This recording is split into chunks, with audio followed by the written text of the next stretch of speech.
Shining on the lights that bring the world center of racing to life when the Florida sun comes to rest. A symbol of a spotlight that aims at 8 drivers who have 2 more opportunities left at cementing their name into an elusive group of 4 for the title. Fitting enough that one of the wildest combos in series history adds the element of surprise for the playoff push. We're live from the virtual Daytona International Speedway. We welcome you to the second round of the Season 7 Monday Night Racing Pro Series playoffs and the Next Level Racing Challenge. 2 more races to go until the finale. Way more questions left to be answered. We're so happy to have you here on Podium Esports, where alongside Scott Shive in the booth, I'm Kenneth Bueno. Eddie Smith is our producer for the night. He's using cameras provided by Dougie Beard. Now, Scott, what a way to add the element of surprise to the playoff run by putting the MX-5s on the Daytona road course. A combo that we've seen prior in this series has always provided fantastic racing, but most importantly, Scott, has always provided us with new winners. And in the midst of this playoff run, you've got drivers in the heat of the second round trying to make the championship 4. Well, this one's going to be very much up in the air. New winners is a big story. In the time that MNR has ever been here, we have never had a repeat winner. So today the story is who is going to be the winner today, because this is the second round of the playoffs. We're in the second race. We've got this race and next week until we lock in our championship 4 and are ready for that fight. A lot of drivers have known that this race is kind of up in the air. It's a strategy race. Guys are going to be all around today. It's going to be wild. It's going to create exciting racing like it always has, and I'm ready for it today, Kenneth. There's never been a repeat winner, like you said, much like many of the combos we've seen in MNR history. Speaking of the combos, well, Scott, we don't have that many left. We have 2 Gen 4 races after, both at pretty regular ovals, Auto Club, and Chicagoland. But tonight is really the last road course race challenge that we'll have in the season. We had one earlier with the Pro 2 trucks at Watkins Glen. You could sort of count Pro 4 trucks at Wild West, but our biggest example were the GT4 Porsches at Long Beach. However, tonight is going to be wildly different. You got a way bigger track. You got a further underpowered vehicle in the Mazda MX-5. So how pivotal is this race going to be, and how much can it really shake up the drivers who get surprised in the playoffs and those who step up to the challenge? This race is huge. Our winner last week, Chase, was talking about how this race is really up in the air. You can really have anything go on in this race. You know, this car with the combo of this track is absolutely wild. It creates great racing. Cars, you know, you have to know where you're going. You have to know what you're doing. We know that a lot of drivers in this field know how to road course race, and that's one thing that's going to be big today. We know we've had strong drivers like Jordan Black, Adam Cabot, Colin Fern, of course, the Cabry brothers, all strong, prominent road racers. But that doesn't mean that anyone who's not strong and prominent in that road racing category can't come out here and do something today. As we know, we've run this car and track a lot, so drivers are well versed with this. They've been practicing all week, getting to know it. They've also been meeting with their teams about strategy because, like our winner last week, Chase Cabry said, this is a strategy race, and that's going to be a big factor in today.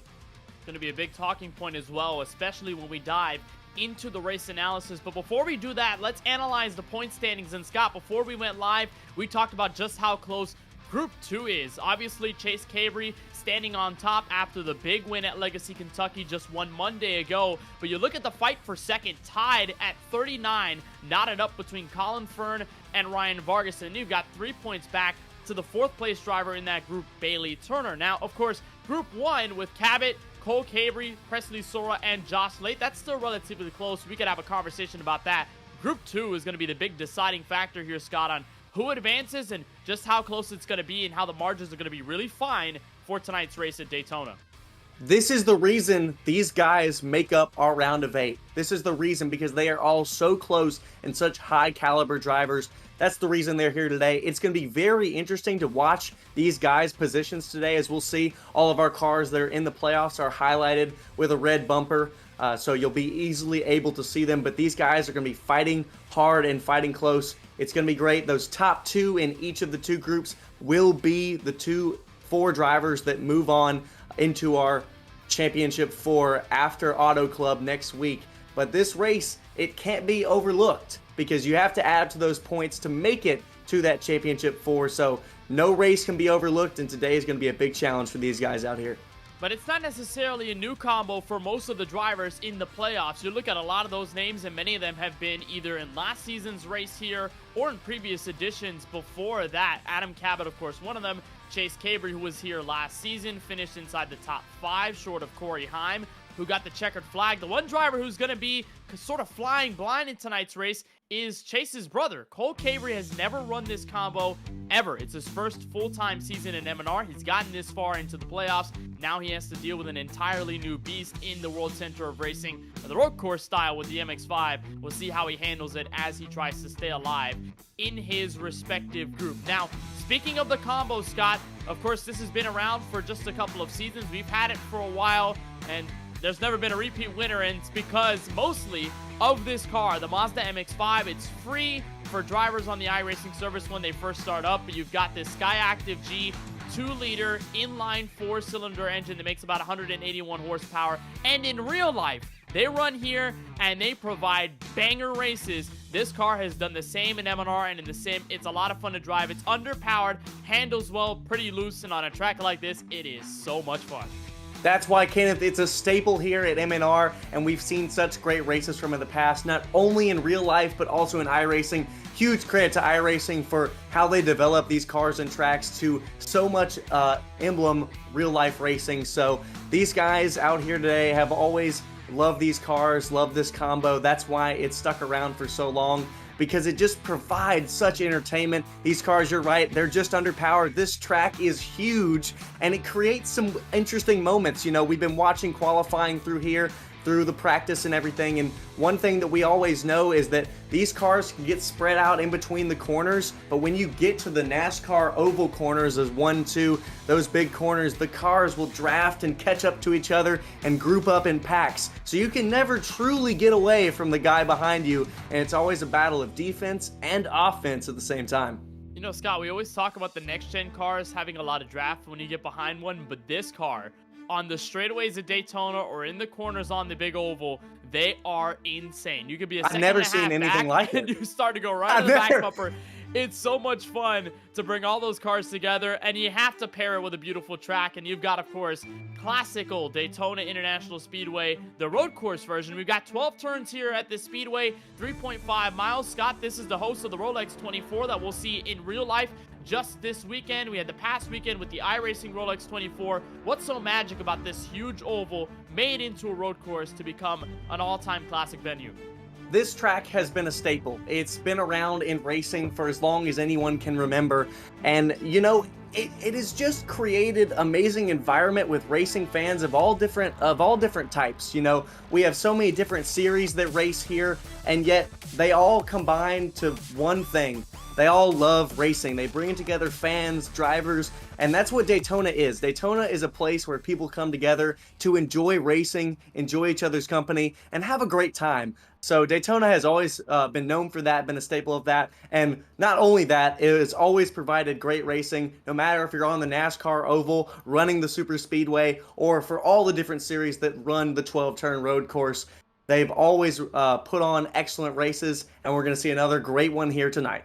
It always puts on a show. And look at that skyline, just how beautiful it is. The sunset, Lake Lloyd. It does look like that in real life. Yeah, it is gorgeous here in Daytona Beach in the sim. I wish it was there in real life for the actual Rolex 24. Although it's going to rain, so we'll see how that all shakes out. We'll look at the Mach 10 digital race analysis for tonight's MX-5 showdown here at the Daytona Road Course. We go 1 hour and 15 minutes, so it's a timed race, not a lapped race like we usually have. But we do have a caution break around midway. Lap 35 is where we'll have it. This is similar to a lot of the other road course races we've had in the sim. Of course, the Pro 2 truck race at Watkins Glen had a caution at midway and obviously brought everybody through. Pit road closes about 5 minutes before. We've got 3 sets of tires laying in the pits, 60% max fuel. And like you said, Scott, earlier in the show, strategy is going to be monumental. We have seen it play a big role in the end of the race. Prior, we're probably going to see a lot of the same, if not more, tonight in a playoff context.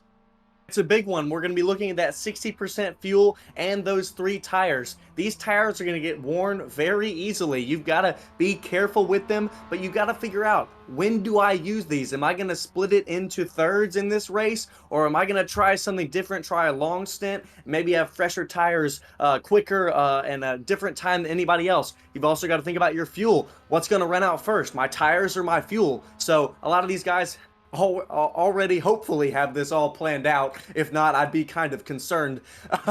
But they're gonna have to rely on what they've planned and hope it works out for them. But the real key is what drivers can adapt. You know, you have your strategy planned out, but what drivers can go through and say, hey, you know, halfway through this race, this isn't working. What can I change now to try to get a leg up and get with these guys who have found out things that are working? So not only are we going to see guys in there that have great strategies already ready to go, but who can adapt and overcome false strategy and not so good strategy and come from behind.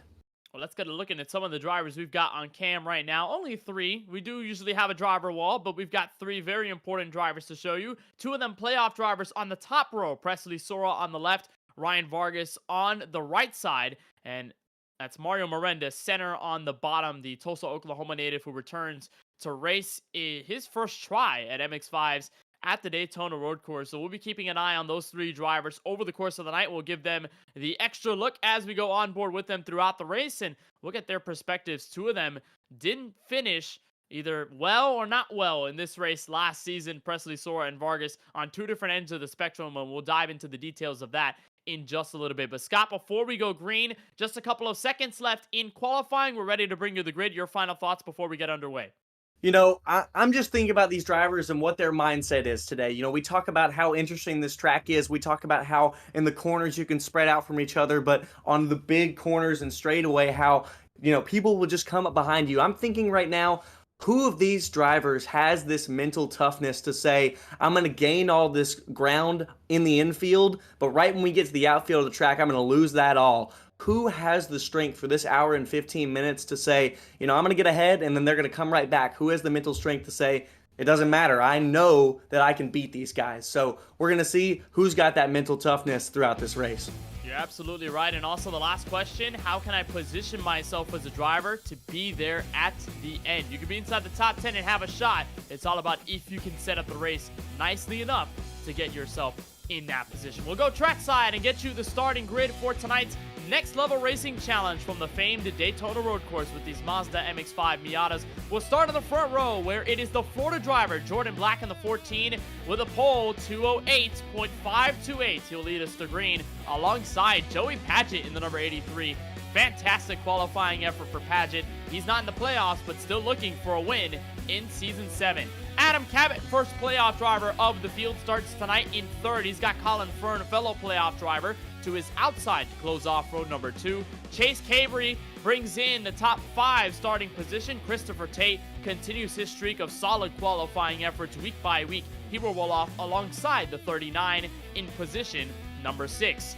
Stephen Ellis in the number 46 is going to roll off from 7th. 8th place on his outside will be the Cambridge City, Indiana native Presley Sora, the playoff driver. Mario Miranda rolls off behind them in row number 5 alongside Josh Slate, looking to make an effort for his first win since Season 1. That rounds out the top 10.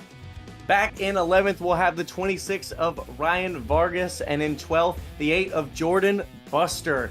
Excellent qualifying from them both. Back in our 7th row, in 13th, we'll have the 51 of Cole Cabrey, who is yet to run here before, and in 14th, we'll have the 43 of Daniel Dye. Next, in row 8, we'll have the 07 of Ford Martin, and on the outside, we'll have the 24 of Nick Olson.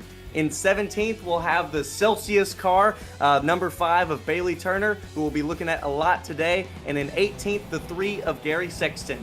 Back in row 10, we'll have the 9 of Brandon Houff in 19th, and rounding out our top 20, the number 12 of Brandon Brown. And in row number 11, you'll find the 7 of Florida native Robbie Lyons, Season 3 champ. Inside row 11, DJ Cummings will be outside in 22nd, and Matt Stolnick will bring up the rear of tonight's 23 car field from the World Center of Racing. It's the second playoff race. In round number 2, we've got 2 groups willing to go at it, 8 drivers still in contention, and a lot to be answered here with the MX-5s at Daytona. Pace car is down. Jordan Black and Joey Padgett get us ready for the green flag of the Next Level Racing Challenge at Daytona.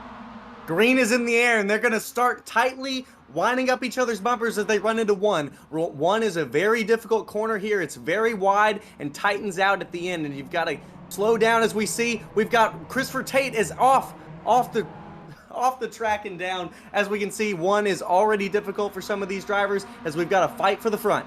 Christopher Tate dropped back all the way to 11th on that mishap in turn 1. We've got 3 wide entering the International Horseshoe. Mario Miranda stuffing it down 3 wide. Looks like some others almost getting involved too. Chase Cabry having to back out of the Horseshoe and heading to the kink for the very first time. It's rather dark here in the infield road course. Of course, these cars do have headlights, but it doesn't make things easier when you don't have any support lights, at least not that many. So 2 wide further in the top 10 into the Western Horseshoe. So far, all Jordan Black at the head of the field. 1 car in the grass. Looks like he's getting away from it. That is Jordan Buster in the 8 machine.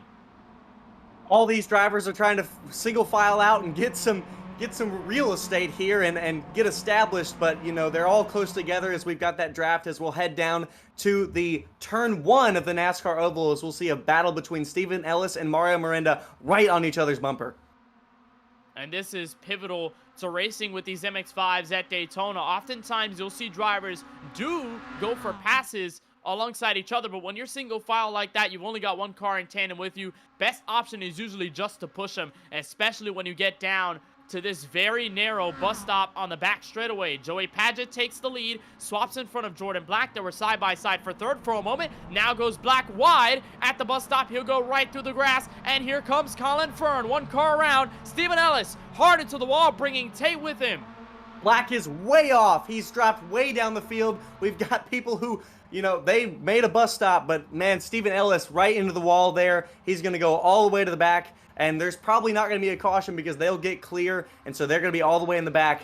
These are the guys that now are thinking, how can I adapt? So we got a first time through the bus stop, and these drivers are figuring out how to do it. And here comes Ryan Vargas making that a couple of lead changes before we conclude lap number 1. Ryan Vargas to the race lead. Colin Fern looking to the inside, almost 4 wide entering turn 1. And there's Miranda on the way high side trying to cut in. Colin Fern will take over the race lead out of turn 1. This is what we're talking about. Vargas has gone up 9 positions in 1 whole lap. We've got 2 guys already crashed. Jordan Black going off the track. This is the racing that we're talking about, as we'll see Colin Fern assume the lead. Now Mario Miranda fighting on the inside of Ryan Vargas for second as they head down to the kink. You can want to set up these corners for a good run off, because these cars, they love a good run and they will keep momentum down whatever straightaway you're heading. So if you need to compromise anything, these drivers want to compromise their entry to get a good run off these corners, because these cars carry momentum like no others can. It's only under 2,000 pounds, which is a really big shock, Scott, when you think of all the other cars we've driven so far in Season 7. All the stock cars that are pretty heavy at 3,300 pounds. Of course, the Pro 2 and Pro 4 trucks, they're also very heavy. Even the IR01, as light as that is, you know, it's still got a bit of weight to it, but I'd say that's the closest comparison to this MX-5 car that doesn't have a lot of horsepower, but it is very light and it is all momentum based. It's all about how you swing the wheel left and right, how you get the exit off of the corners, like you said. A fantastic point, and this is the best vantage point that we'll have. An onboard look here with Mario Miranda, who's already moved up to the top 4 after starting inside the top 10 in 9th. But here comes Joey Padgett. Again, big run down to the backstretch, and looks like he'll get it right there entering the bus stop. 3rd place. He'll nab long line of cars though behind him. Those are the ones we're talking about. In 2 corners, he passed 3 cars. Looked like he was flying. It looked like he had another engine in there. These cars will get such a big run, and that's what we're talking about today, folks.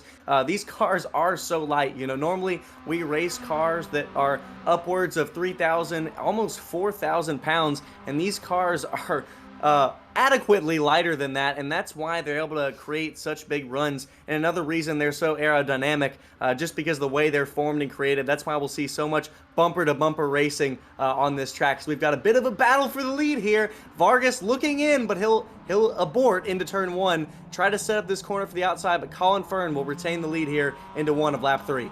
And look at how everybody closes up on the top 2. You saw a lot of separation between Fern, Vargas, and then everyone else, Cabot on back, and they all just clustered up as they got to turn 1, entering the braking zone. You can be very hard on these brakes, Scott. These MX-5 cars can take a lot on braking before, you know, you actually hit that braking point where at that point the car's not going to slow down and you're going to go hammering right into the corner. You can abuse these brakes. You can have pretty short braking distances into the corner, especially these horseshoes where they're pretty wide, they're pretty large for these cars, so you're taking pretty wide arc around them anyway. You're taking a lot of speed through these corners, and you can see right there from Mario Miranda's perspective as he rides in 4th, just the way he arcs that corner to get a run exiting the infield road course and out to the speedway. Scott, it is so important that you use the braking to your advantage, and specifically how much of the brakes you can use at a later time.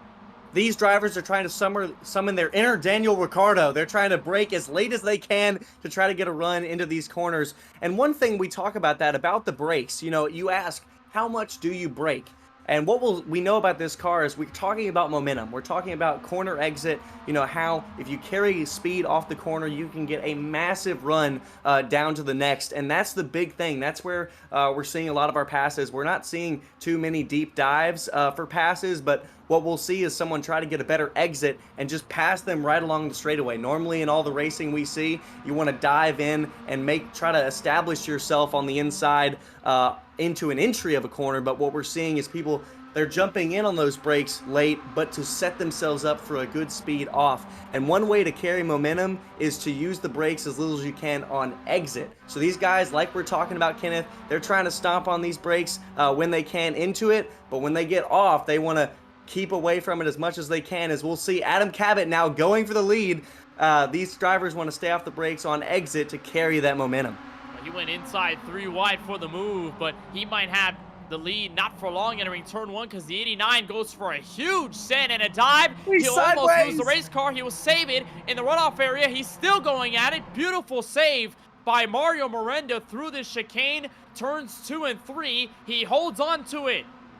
He drove it just a little too deep there. I cannot believe he didn't spin out. He was through a drift almost the entirety of turn 1. I know I would have spun out, but that's why I'm not driving tonight, and Mario Miranda is. Another impressive driver. He's been out for a few weeks. You know, he was racing in our regular season and was absolutely amazing. He was one of our points leaders at one point, but he had to drop out of our playoffs because he knew that with him being in school that he couldn't be here all the time, and he wanted to give his spot to another driver. But I'm so glad he's back because Mario Miranda is an excellent driver, as Adam Cabot has now taken the lead away from him as we saw him drift through 1. Miranda sitting in 6th, so didn't even lose that much track position. But like I said earlier, you could be in the top 10 and still realistically have a shot on the straightaways to get it back in 1 lap. Yeah, that's the thing with these cars. The magic of this combo, and it goes the same in real life. It's not just exaggerated in the sim, and you see this too at tracks like Sebring and other big tracks across the Whelen Mazda MX-5 Cup schedule. You'll see this happening. These cars clustering in immensely large groups. It almost looks comically incorrect just how large these groups are and how insane the draft is, but you can go from the back to the front almost instantaneously if you've got a long enough straightaway, because that's how these cars work, and that's how much fun these cars bring out when you talk about racing with large packs of cars, specifically how competitive these guys are and how the real life drivers are. It's also just insane. Chase Cabre, speaking of which, just took over the race lead in tandem with his brother, Cole, right behind him. And I mentioned earlier at the top of the show, Scott, how Cole is basically flying blind a bit. But I kind of lied, because Chase Cabre, his brother, obviously the two are teammates at Speed Factor. Chase came home with a pretty decent finish last time we were here at Daytona. And here comes the 3 wide action before turn 1. You know, I'm watching here. I've got the 2 leaders, and then I see 4 cars coming up on either side of them to take the lead away. This is what we're talking about, people. And it happens in every corner. I love this so much. I hope y'all are loving it as much as we are. But that's one of the things. This such a different style of driving. I've never seen anything like this. I didn't know what to expect here as we come in because, you know, I haven't been here that long. I've never seen this combo before, but you know, I am wild. It is absolutely wild. I've watched some races in the past, a little bit of the Mazda MX-5, but Kenneth, you were not wrong. This is absolutely amazing. These drivers going for it, as now we have Ryan Vargas in the lead, followed by Adam Cabot.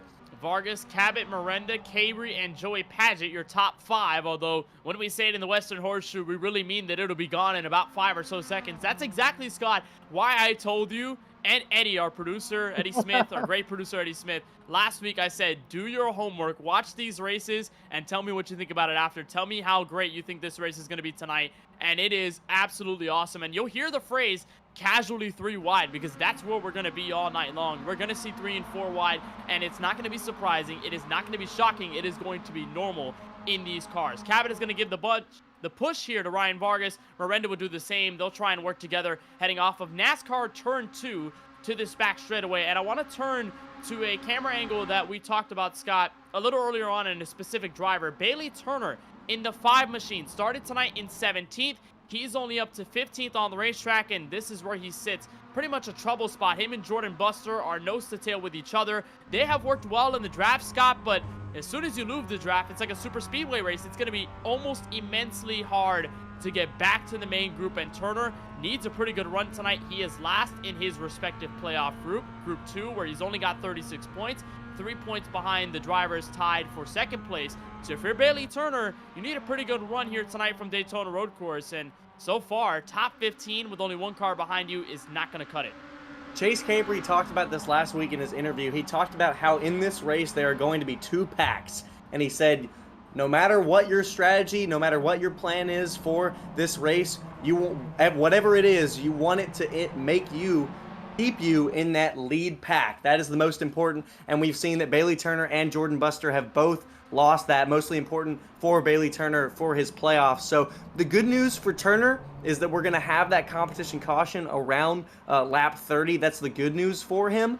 But, you know, he's got to think right now as he continues to run, what am I doing in my strategy that has put me in this second pack? And when I get the chance to catch up with everybody else with that caution, what can I change to keep me in the front pack?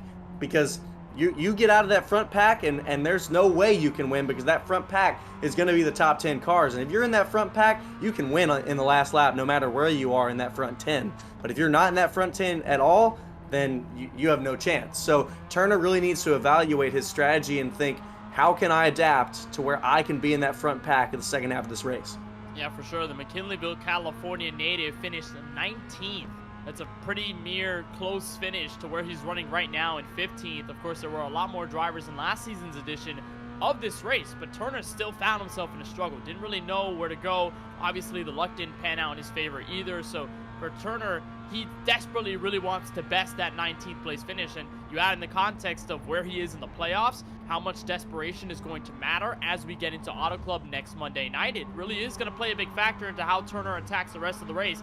But I really like the point that you brought up. Caution at midway. Turner can run here for now, but he knows he's going to come right back with the field as soon as that caution comes out. It's all about if he's able to fully convert to run in the top half of the field and then be able to move on from there. Nice onboard look here from Presley Sora, one of the drivers who is currently pretty nicely where he stands in group number 1, although he is about 9 or so points off of second place Cole Cabry in the standings. He did run last season's edition of this race. He's been around for a couple of seasons now. Sora did finish 29th last time we were here, so it was not a good outing, but here he is, outside look, entering turn 1, entering the top 5. We're side by side. It's a blanket of a race for first position. This is absolutely wild. But, you know, we're talking about those drivers of Bailey Turner and Joshua Slate. Those are the only 2 drivers outside the top 10 that are in our playoffs. All of the other drivers are within the top 8, within that first pack that we're talking about. So hopefully they can look at that throughout what they're doing. But we've got some absolutely the top 6 are 2 wide right now with each other heading to the kink. I absolutely love this. I can't get over it, and I can't wipe a smile off my face right now. It is so much fun to watch these cars just rip around the Daytona Road Course, and you get a fantastic look here entering the Western Horseshoe. This is off the back of Chase Cabry, Ryan Vargas right behind him, and Ryan Vargas actually coming off of another impressive achievement that he captured over the weekend. And as you watch this onboard look from the Critical Path Security Mazda MX-5 right behind the 39 of Chase Cabry, you can really see just how big the pack develops right behind him. But touching on Ryan Vargas, he was honored by NMPA and Pocono Raceway for his recognition with his work with Cranio Faces and Faces underscore Cranio. They assist children and adults who have craniofacial anomalies resulting from disease, accident, or birth. And Vargas has done such an amazing job on that side as well with the condition, and obviously was sponsored by Cranio Care Bears in his first ever Xfinity start back in around 2017 at Iowa Speedway. It was an amazing achievement for him. Ran at Road America as well. So really cool that Ryan Vargas was honored by Pocono Raceway and by the NMPA, which awarded a lot of drivers, a lot of people awards over the weekend. Of course, Justin Malillo was one of them. Evan Pasoko was another for the esports broadcasting. So it was really cool. And Ryan Vargas, who has been, so far, Scott, in his words, vibing throughout the playoffs. He's vibing right now, although he's got a good look at the lead here. We're 3 wide again. Vargas has always been extremely active in his community. I love to see what he's always doing. You know, we've got a spinner. Adam Cabot is around, spun around by Mario Miranda, I believe that was. And hopefully he's going to recover, but he's going to get sent into the back. Oh my goodness. He saved it, but got it out of damage. But he's going to lose all that track position. A terrible, terrible situation for the 17 of Adam Cabot. And there's Jordan Butzer, who goes around right in front of him in turn 1 and almost about hit the bumper, or the guardrail rather, on the outside. Excuse me. We'll take another look at what happened to the 17 of Cabot. And it's just a poor push going down the tri-oval. Scott, how many times have we talked about poor bumps on super speedway races with stock cars? You never really see it often with the MX-5s at a track like this, but the 89 of Miranda just got a little close on the left side of the race car, enough to spin the 17 around. We talk about it. These cars at this speed, they're so light. They get really free when they're in a straight line like that. That's why they get so free and loose like that. But the thing is, you know, when you're locking bumpers like that, if you make any movement in any direction that is not straight, if you turn that wheel any way, harshly to the left or right at all, even an inch, the friction between your front bumper and the rear bumper of the car in front of you, you can turn them around by physically pulling their rear end, and it'll turn their car right around. So these drivers really have to think about, when they're locking bumpers like this, they have to be careful, because if they're locked together like that and they make any move of any aggression at all, they can easily connect bumpers and create that friction. It's almost like a friction glue, and they swipe each other and it turns the person's rear end right around. So these drivers, definitely careful. Mario Miranda and Cabot are talking on the radio. I can imagine that Cabot is not very happy with Miranda, especially since Miranda's not in the playoffs and Cabot is. So very difficult between the two drivers. But we know we've got that caution lap. Cabot's going to be okay, but still very frustrating for a driver. Yeah, of course. And with the curved rear bumpers you have on these MX-5s, again, just more incentive to be able to push a car around if you just push them a little too tight, or if you, of course, get into the left or right side. We're 3 wide entering turn 1, just really bottlenecking the field. Ryan Vargas side by side with Mario Miranda, and right behind them, the 51 of Cole Cabry. They almost made about some contact entering the first corner and coming out of it, but the 98 of Presley Sora will take over the race lead instead, entering the International Horseshoe. And one thing I want to talk about, too, about driving these MX-5 cars, is we'll get a look on board with Chase Cabry coming out of the International Horseshoe, riding inside the top 8 or so, now running 8th behind Joey Padgett, is the way you have to drive this car. If you drive any other car here at the Daytona Road Course, a stock car, you're probably going to deal with a lot of looseness, rear end slippage. You're going to see a lot of different things with that characteristics of the car. If you're riding GT3 car here, it's all about handling and rotation, maybe some straight line speed. Prototypes, you have a boatload of downforce that you can use to attack corners at your discretion. But really, Scott, it feels like when you drive this MX-5 car here, you're more so weight shifting the car around the corners versus using downforce or using trail braking or using any other technique. It just feels like you're shifting the weight constantly just to get it in your favor, to swing that momentum to your direction. From your experience driving this car and the testing laps that you ran, what did you notice mostly about stepping behind the wheel of this car and how it might affect the way these drivers attack it tonight? You put it in a great perspective. This car is all about shifting that weight, as little of it as there is. So this car is very light, and as we talk about, we see these momentum drives from cars. They'll speed up out of the corner with one another with just cutting through that air. These cars have almost no downforce, so that means, you know, as air comes over them, nothing is pushing down on the car, nothing is locking in their tires except gravity. So these cars, it's really the biggest thing, the way to navigate this track in this car is being able to find the ebb and flow of the track.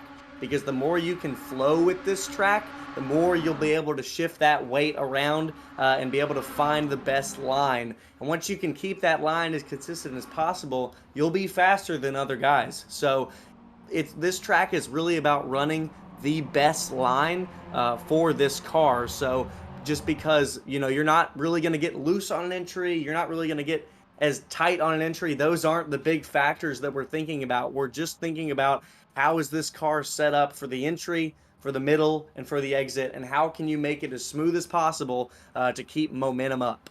And we talked about last week at Kentucky about drivers getting creative, whether it comes to strategy or just running different lines with the Gen 4 on a very slick track surface and a supremely loose setup. We talk about getting creative with this car too, because in the front, you don't have the luxury of running laps by yourself. So you don't really show yourself, oh, this line is better or this line is more efficient. You don't really get to test that because half of the time you're side by side with somebody, you're fighting for position, or you've got drivers fighting for position right behind you as car gets turned right into the exit of the infield road course. And that was Chase Cabry, who got spun around, and that was Daniel Dye in the 43 who got into him. Another playoff driver, Scott, encountering early trouble here with 53 minutes remaining.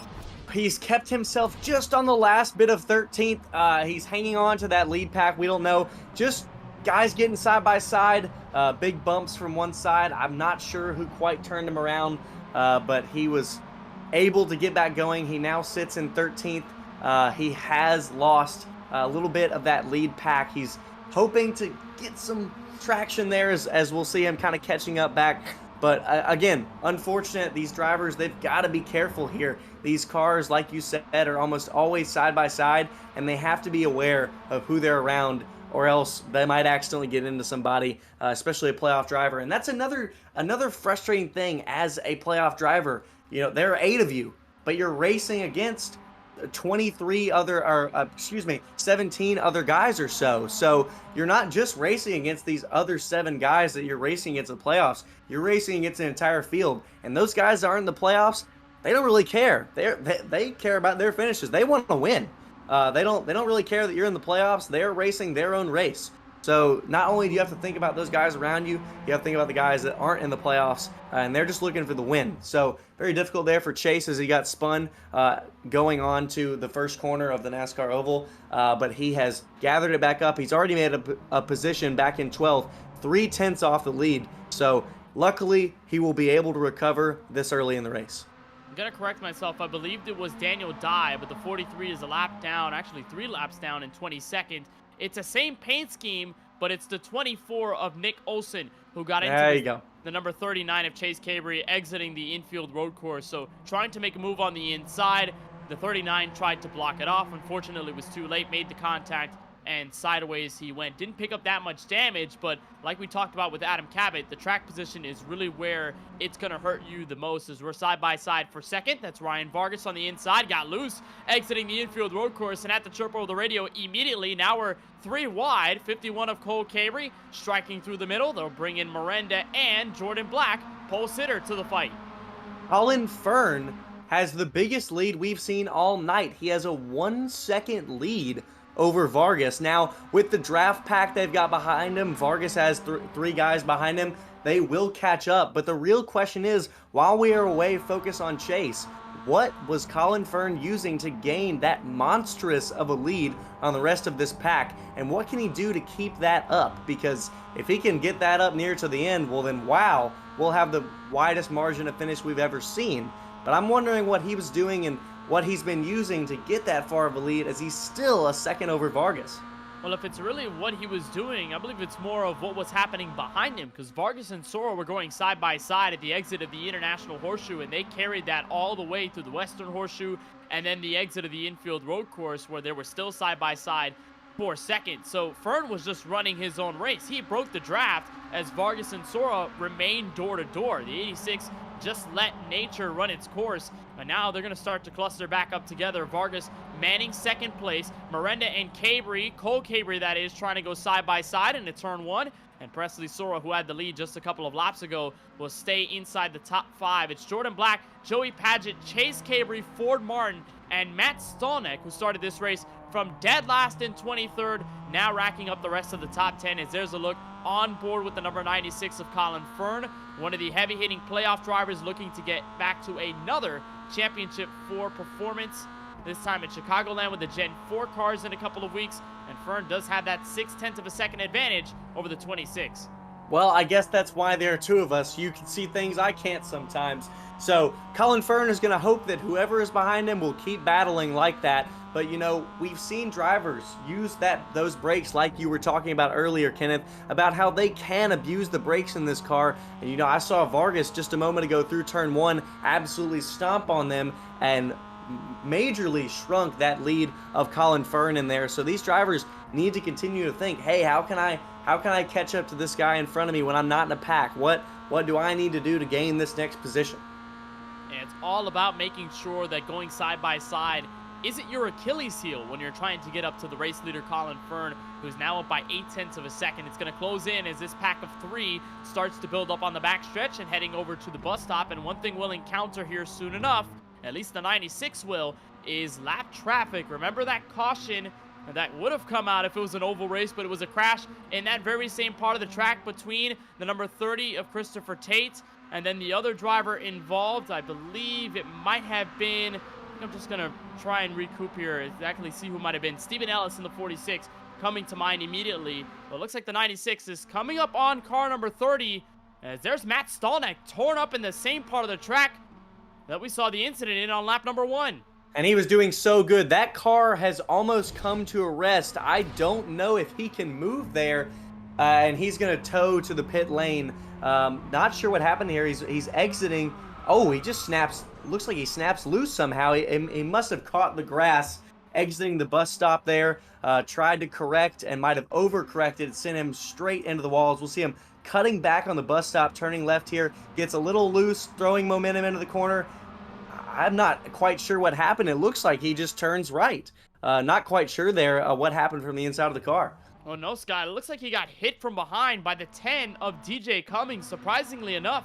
That's his teammate. The two got into each other. You'll see the 41 check up right as he goes wide at this. Oh, there's the, yeah. Cummings has a lot of momentum. Nothing to do with it, but just packed it right into the rear end of the 41, and that sent him right hooking into the outside wall. I was focused on those front tires. I wasn't even looking at his rear.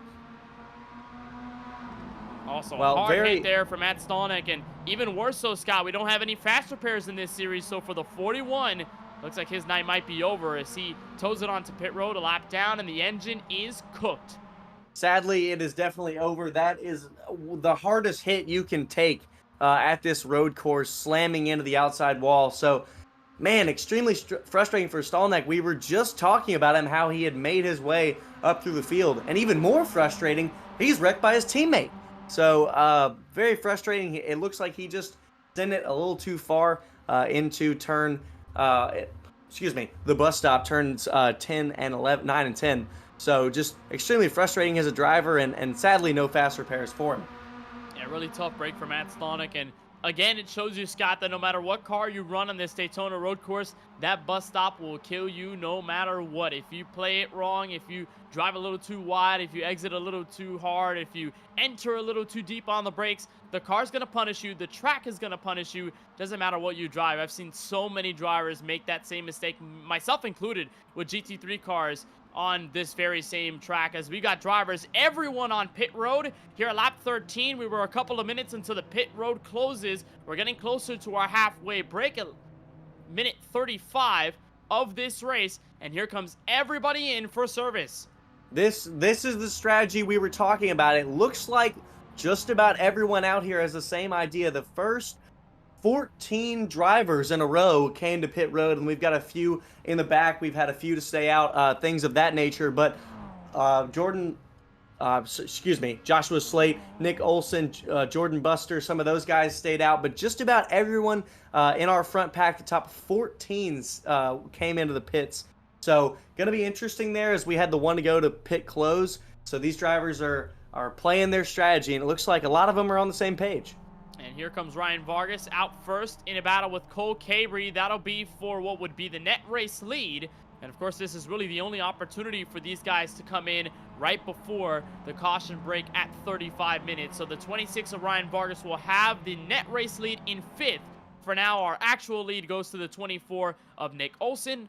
Obviously under 1 minute until the pit road closes, so it looks like Olson, Slate, Buster, and Sexton will not head down pit road. They will stay where they are and prefer track position over everything else. There's a look at the number 24, and you can probably tell why I got it confused with Daniel Dye's number 43. That's because they're running the same car. It's a Peter Griffin Lego Fortnite scheme on this Mazda MX-5 Miata, which is something I never thought I'd say on tonight's broadcast, but it's real. And Nick Olson is driving it, and not only is he driving it, he's in the race lead with it right now. You know, I saw that car, and I couldn't believe it. Over the winter break here at school, me and my friends, you know, decided to hop back on the old game, had some fun with it, and we saw that they had introduced Peter Griffin into Fortnite, and man, I never thought I'd see it on a race car. Oh, man. I thought it was wild in the game, but now we've got it in the race. So absolutely wild. You know, I love to see these drivers. A lot of them have some fun paint schemes, and I think that's about as fun as it gets. All love to Nick Olson, though. Usually reps the Grit Esports yellow and black colors on the racetrack with a bit of a more funny paint scheme tonight. The Waxhaw, North Carolina native and winner in our first race of this season with the IRO1s at Indianapolis. He falls back to second, though, in tandem draft with Christopher Tate. Joshua Slate is going to stay out. And the most important thing about these four staying out, it's not Nick Olson, it's not Jordan Buster, it's not Gary Sexton, it's this man right here, Josh Slate, in the 01. He is one of those playoff drivers, Scott, and he is the only driver running for the championship so far that has not come in as pit road is closed. So we are a couple of minutes away from our official break at 35 minutes completed. Slate is going to go the track position way and look for probably fresh tires and fuel a little later on in this race. But this is a pretty gutsy call, and one that Slate probably desperately needs if he wants to have a shot at Auto Club for the championship 4. You know, Slate knows that he is the farthest back in points of all of our drivers in Group 1.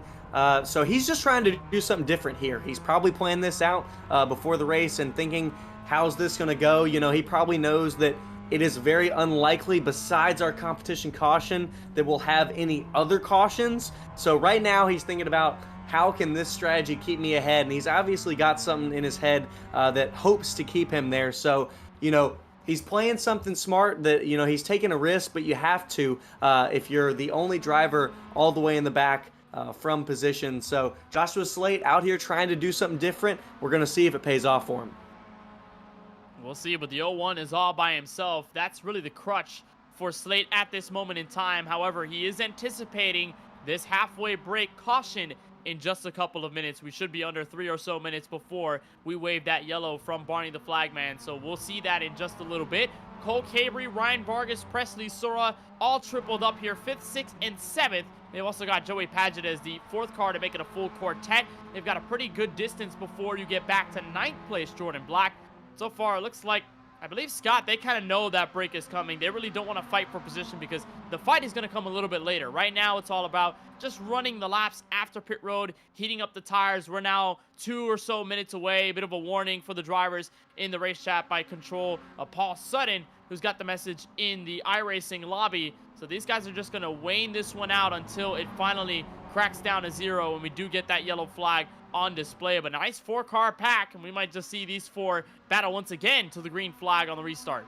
They'll battle here, but I don't think they'll do anything too crazy. Just like you talked about, these drivers know that break is about to come up, and so they're not trying to spin anybody out, do anything crazy. We got these 4 guys in the pack in the lead, and you know, we talk about it. That track position, at least, you know, each car one by one, isn't as important at this track because we've seen the lead.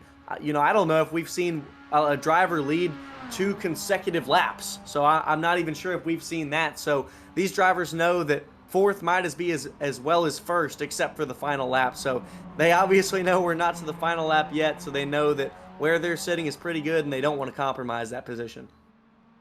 Unfortunately, we got word that Matt Stallneck, car number 41, he has taken it behind the wall. So his car is going to head to the garage. He will finish tonight, most likely dead last in 22nd, or maybe even 23rd, depending on how it goes with the 46 of Steven Ellis. So we'll see exactly how this all goes. We're less than a minute away from our break at 35 minutes in this race. It's been a lot of fun to watch, and as the field is separated, even then, we've seen a lot of the strategy fun come into it as well. But Scott, most importantly to you, what's your biggest note from this first stint that may help drivers heading into the second, and what's that mindset switch like when you get into the second part of this race?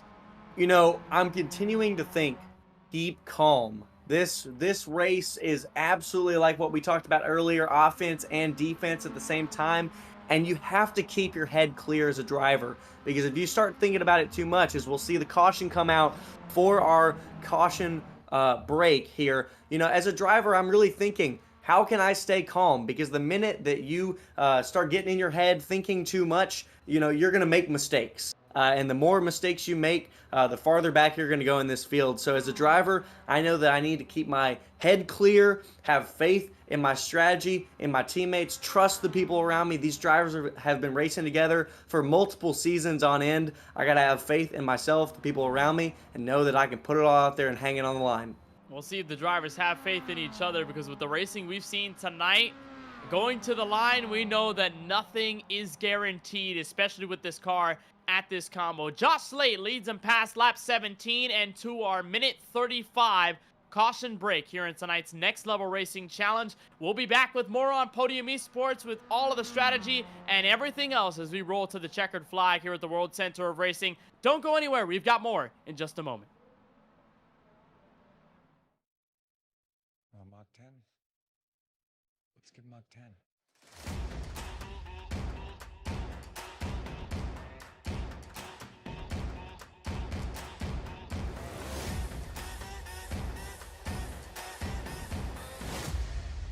You're cleared for takeoff.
Beautiful scenery under the lights here at Daytona. We continue coverage of the Next Level Racing Challenge as the leaders come down pit road under our 35-minute break here from Daytona. We'll remind you that coverage of the Monday Night Racing Pro Series playoffs is brought to you by Highland Homes Roofing. Since 1986, Highland Homes Roofing has been the #1 company you can trust for all of your roofing needs. To learn more about their services, go to highlandhomesroofing.com. and by Mach 10 Digital, your partner for stunning video production and digital marketing solutions, and where innovation meets creativity. Just also a reminder that tonight's coverage is brought to you by Next Level Racing. Next Level Racing is proud to partner with MNR. Founded in 2009, Next Level Racing is the world's leading simulation brand, revolutionizing simulation racing with its industry-leading product range. Visit nextlevelracing.com for more information. Here with you on the call, Kenneth Bueno, Scott Shive, Eddie Smith, our producer, using cameras provided by Dougie Beard. We mentioned the importance of Joshua Slate, playoff driver, staying out before the break came out. Everyone else came in. Looks like it's all switcheroo at this moment in time. Ryan Vargas, the race leader. Presley Sora, second. Mario Miranda, third. Joey Padgett in fourth. Jordan Black, the pole sitter of tonight's race, back inside the top 5. Now, Scott, we've seen a lot of things happen over the course of this race. Big thing, of course, Adam Cabot and Chase Cabre getting into incidents in that first half, now having to rebound quite a bit. They're sort of behind the 8 ball as we get into this next run. We've got Vargas in control with Sora and Miranda behind him. We got some of the favorites, and then we've got some of the strategy with Slate and the others coming in just now. What are the takeaways you're bringing in off of the first half, now getting to the second, especially after pit stops? It's really about survival. Those guys, you have to make sure that you're not getting into any trouble, especially now. Now, we don't have a planned break. Nothing is guaranteed now. So wherever you're at, you got to make sure you try to stay there or get better, because if you have an incident, if someone turns you around or you make a mistake, there's almost no time to recover unless we get a miracle caution somehow. So these drivers have to know in their head, and if I'm a driver, I'm assuming there will not be a caution. If I'm a driver, I'm saying there will not be a caution, and this is the race to the finish. So if I make a mistake, it's over. So these guys really have to make sure that they're ready to go here and evaluate their first half. I know that in this break they were thinking about, all right, what went well, what didn't, how can I improve? Just all about that adaptation. We talk about those guys like Adam Cabot, Bailey Turner. Adam Cabot got turned around. Bailey Turner just had a struggle in the first half. Now we've got Bailey Turner sitting in 6th, Adam Cabot right behind him in 7th. So those guys are back up on the charts. These guys have to think, what can I do now? We've got Joshua Slate sitting in 11th. Earlier, he was 13th. But the big news is he's back in that front pack. Earlier, 11th was in the first, 13th was in the back. So now these guys have new things going on, different strategies to call, different things to look at and say, cool, all that happened. Now what do I need to look forward to? It's going to be so much fun. You nailed it on the head, just what drivers are thinking over the course of this race. Let's get the mindset from the race leader, Ryan Vargas. And obviously, you've been vibing through the postseason. I don't know how you can really vibe in a race like this because there's so many cars around you, but what have your thoughts been like over this race, and how do you feel about the first run up until minute 35? Man, I don't know what you're talking about. I've been vibing this whole time. I went from 11th to 1st on lap 1 and then just kind of hung out right here. My goal is just to continue doing what I'm doing. Whether I win or not, it's still a net positive, a net gain. Every time you guys bring me in though, like immediately after something catastrophic happens, so Okay, give me some well- good vibes here. Okay, well, but no, the critical path security Miata, as always, looks really good at the front, and I'm really excited about this race. I'm going to send my deepest apologies if anything happens in the next 5 to 10 seconds after the green flag It's not gonna drops in happen, turn yeah. 1. But, I mean, you've got a good position right now. You've been running pretty well over the playoffs. I want to divert from this playoff conversation, though, and talk about what happened this past weekend, the National Motorsports Press Association Award that you got for your work with Faces Cranio, all the awesome work you did for those, for all the cranio kids, all the people with craniofacial differences. Talk to us about that, the honor that you had to pick up that award, be there in person this past weekend, and what it means for you to get that award and to be honored in that sense. Yeah, no, that meant a lot, especially when you're able to go out and, make an impact like that. I'm very fortunate to have the place that I have in the sport to where I can use my platform to bring attention to, something that a lot of people don't really know about, craniosynostosis and all the other craniofacial differences. I don't do it for recognition. I don't do it because I want recognition. I don't want anybody to feel sorry for me having had it.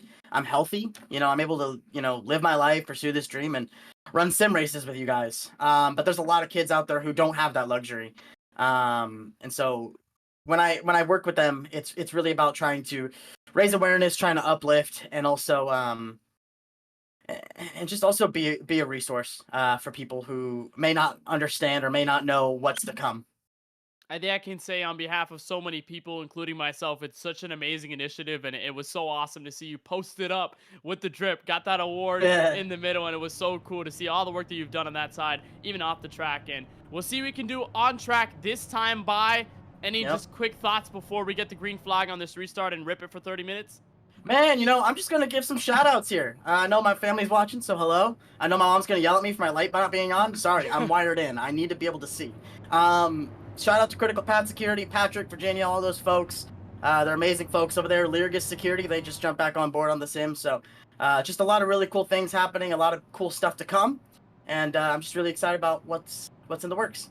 You know what? Anytime we see your room as dark as it is right now, that means you're locked I'm locked in. 100%. I'm locked in. Yeah, locked in. I'm locked in, baby. Ryan, That's why I appreciate race the him. time. Man is locked in. Yeah, We come on. appreciate the time. Fucking I agree. send my apologies if I jinx you here, but hope you have Yeah. a great race. Hope you have a lot of fun. It'll be a lot of fun for us watching you on the racetrack. Sounds good. Thank you very much. That's Ryan Vargas, driver of the 26. He holds on to the lead when we get this restart alongside Presley Sora in the 98. Mario Miranda and Colin Fern will bring up the second row. We know how aggressive they've been, especially entering turn 1 tonight. And with these cars, you never quite know what the situation might look when you hop on the brakes for the very first time under green. Pace car will make that left for the very last time. We will not see a caution until maybe the next race when we have an oval finally on the schedule once more. It'll be the 26 and the 98 in row number 1. Early jump by Vargas. We're back under green from Daytona, and this will be big entering the first corner. That left-hander where you have to brake and turn at the same time. Miranda having to fend off with the 98 of Sora, hopping onto the brakes. Vargas loose. Miranda trying to look to the inside. Vargas holds on to the lead out of turn 1. The tires are very cold here. They had to be careful into one there, make sure nothing went wrong. Looks like just about everybody got through clean, as now that they'll enter the international corner. So this is the race to the finish now. These guys have to make sure that they're staying in that lead pack as we're filing down to the kink. These drivers have to stay calm and do what they do best, go out there and drive. And what fantastic laps here from Adam Cabot and Bailey Turner that they'll have, because they have just cracked the top 10 since Bailey Turner just was caught behind the 8 ball to start this race, and before Adam Cabot got involved in that spin entering the tri-oval after getting hit by the 89 of Mario Miranda. So to see them back in contention, certainly nice for them, and they say, hey, we've got a shot at this thing again. We're single file. We get the draft. That's absolutely right, Kenneth. These guys are like, I did what I did to get back in it. Now, how do I stay in it? Joshua Slate, some of those other guys are on different tire strategies. They've got to think, how do I stay up here? Chase had an issue. Adam had an issue, just like we talked about. But they've got to continue to make sure that they stay up at this front pack. And we'll see that separation here, an onboard look with the McKinleyville, California native, Bailey Turner, now running in 8th. And his teammate, of course, Adam Cabot, right in front of him in 7th. We're side by side in the middle of the entrance for the bus stop. Colin Fern made a hearty move to the inside of Ryan Vargas, and it looked like the 26 was going to back out. He did not. They remained side by side. That is one of the toughest corners, Scott, to make a pass in, but the 96 did not care. Colin Fern rewarded with the lead, exiting NASCAR turn 4. From 4th all the way to the lead, that now Vargas is getting up onto his tail. He's going to dive to the inside, try to make a move and go around him, as he's going to carry that momentum all the way into the D-shaped oval.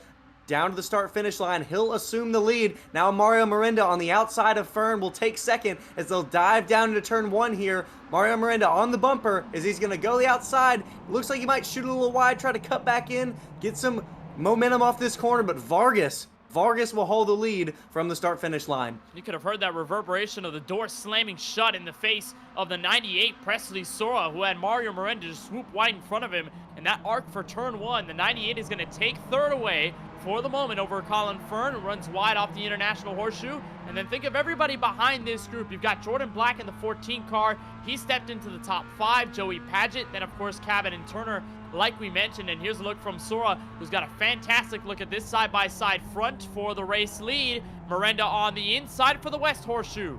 You can see these cars trying different lines as Vargas goes really wide there to try to get something on Mario Miranda. Mario Miranda edges ahead just with the lead into turn 5 here, I believe. Turn 6, excuse me, as Vargas still has the inside. Now he's going to go around Miranda, but they're still going to be barely side by side, as now Presley Sora is going to get a run. And again, we've got a three-way battle for the lead. Nothing new tonight. Just casual racing like this all night long is what we're going to see for the next 25.5 minutes. Now for Presley Sora, he comes off an 11th place finish at Legacy, Kentucky last week. Then prior had a 6th place finish at the Nashville Fairgrounds, 18th place at Talladega, and then 6th place at Homestead to start these playoffs. It's been sort of topsy-turvy, Scott, for the driver of the 98, but it looks like he is certainly switching things around tonight. And obviously you never quite know where you're going to end up just with how unpredictable the run to the finish is with this combo. But Sora is going to need a pretty solid boost. Again, 9 points off of 2nd place Cole Cabry in that left bracket, group number 1. So the 4th place seeded driver entering these playoffs, and Presley Sora, he needs the inconsistency to sort of feather away, as we're again 3 wide, 2 by 2 for about 2 rows deep, and Jordan Black looking to make a bout for the lead with Joey Padgett right behind him. Now they're going to run back down into 1, hard on the brakes. We're going to see who comes out on top. Jordan Black all the way back to the lead now, as I think he's going to retain it here through. But just like you were talking about with Presley Sora, right now he sits in 6th, 5th, 7th, I don't know. They're all in a pack. Probably 6th. Who knows? It'll change to 5th or 7th through the next corner. But most importantly, he's just ahead of Adam Cabot, as now he drops back behind him. But he needs to stay ahead of Adam Cabot and Cole Cabry, as now they're all right around him, just right in front of him. But he needs to stay in front of those guys and continue to gain points on them, because those are the 2 guys that sit in front of him in his playoff bracket. So his race is not with everyone else. His race is with those 2 drivers. He needs to know where those drivers are and how he can do better with them. We talk about how drivers that aren't in the playoffs are racing for the win, and that's all they're really probably thinking about. Well, one thing we haven't talked about yet is what are playoff drivers thinking about. Playoff drivers are thinking about is the guy in front of me in points. How can I do better than him? How can I better myself and get more points than him and move up? Because you can't hopefully and wish that someone's going to have some bad luck. That usually doesn't happen. You're going to have to see how you can give yourself some good luck on the track. Well, but then I'll riddle you this, Scott Shive. If you're thinking about that as a playoff driver, you add in this combo and you think to yourself, I get an advantage on a driver here, sure. But it's going to get wiped away in about 3 or so seconds after, just because of the draft and just because of how closely quartered we all are in the front of the field. So how do you try and think about that and approach it differently, just because this combo is different from what we'll see next week? Gen 4's at Auto Club, where we're going to see separation. There is going to be a clear advantage of those who end up in the front and those who sort of fall back through the weeds and everything.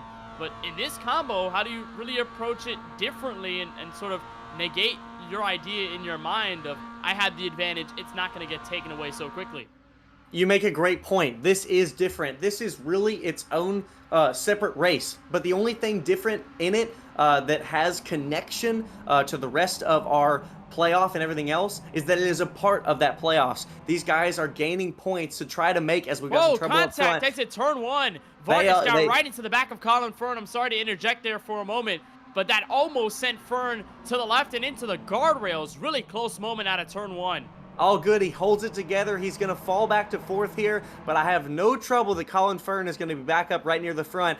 He's still in this lead pack, holds on to 4th. Cole Cabry right on his outside. He's going to hopefully be okay. I think he'll recover well, Colin Fern. So anyway, back to it, as we've got some stuff going on the track as always with these drivers in this combo. But back to that combo. This combo is only connected through that it has playoff implications and points to make that championship 4. So you really have to think. You can't think about next week. We run the Gen 4s here so much in MNR. These drivers know how to run that Gen 4, and we've run at Auto Club a lot before, and we have run at Chicagoland before, I believe. But the most important thing is that these drivers know that Gen 4, so they have a lot of stability in that. While we've run the MX-5 at Daytona combo, we don't do it as often. We run that Gen 4 so much. So the difference is here, these drivers have to be thinking, while this combo is very different, while it drives almost differently than anything else we've driven this season, the only thing that is important that you stay connected to is that I have to do the absolute best to get points finished. That's what you're thinking about. How can I maximize today and get the most points I need to help propel me to make that championship 4?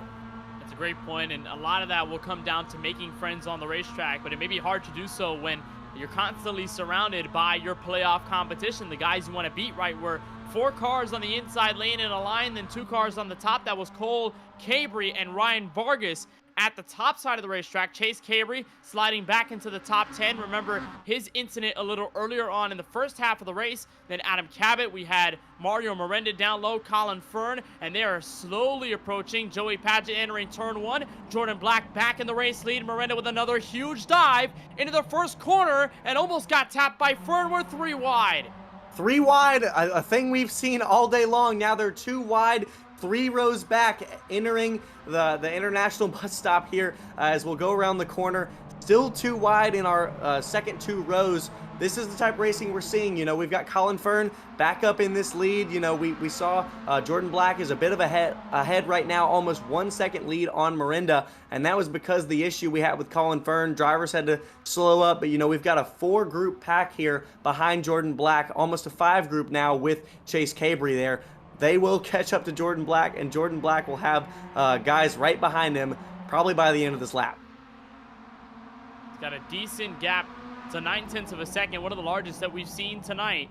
But of course, that is all going to be a race once they get out of this infield road course. And we've got basically everybody, 1st through 13th, all in a blanket, covered by about 3.5 seconds, which is, first of all, ridiculous to say 1st through 13th in that short of a span. But Josh Slate, who's at the very back of this group in 13th, well, he's in this main pack, which is monumental because he was the driver who pitted at the caution break. Everybody else in the lead lap who you're watching, the Ryan Vargases, the Joey Padgetts, the Jordan Blacks, the Cabots, the Ferns of the world, they all pitted right before race control had closed pit road for the break in the next couple of minutes. And Josh Slate, one of the few who's been able to hold on with this main pack as a playoff driver, and he's got some more competition right in front of him that he can beat 4 points. A very masterful strategy played out by Josh Slate to stay within this top 12.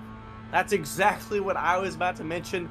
Josh Slate just heading up the rear as he gets past Ford Martin there right before the bus stop.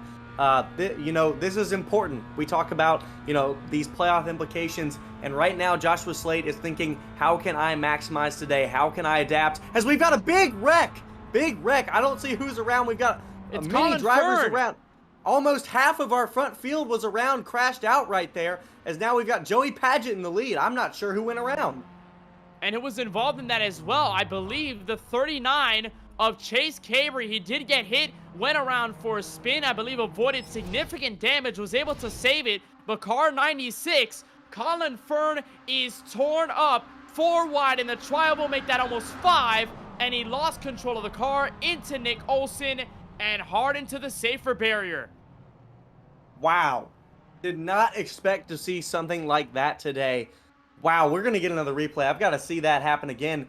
These drivers just get all close to each other. 3 wide, almost 4 wide, wrestling around. Yeah, Colin Fern just didn't quite know what to do with it and got just a little loose and tried to overcorrect, and he must have overcorrected right into the wall. And Jordan Black in the middle of that too had nowhere to go. We'll take another look at it. It just appears that the 96 just hooks on to the quarter panel of the 17. They couldn't get away from each other until the very end. That's where the 96 loses the car. He gets into the 24, who careens up the racetrack into Black and Chase Cabry. While Cabry is able to save it, Colin Fern gets torn up in the midst of it all. And that is going to be huge in the playoff run for car number 96. He has dropped all the way to 13th, and his car is severely damaged, and that's going to hurt a lot. A lot. Now we're gonna have to figure this one out, as well as these drivers, because this is gonna have huge playoff implications. A lot of those guys were in the playoffs. I believe Colin Fern, I don't even know who all wrecked, I'm not sure, but golly, that was not something I expected to see today, Kenneth. And race control deems it the fault of the 17, as here comes Jordan Black with all that damage entering pit road. And we expect Colin Fern to do the same. He's still in NASCAR 3 and 4, so it'll take a little while before he's able to get in. And Jordan Black even worse so overshoots his pit stop. Presley Sora is also in trouble in the same part of the track. Hit the outside wall of the trial wall. The same thing just happened. I'm not sure who was on Sora's bumper.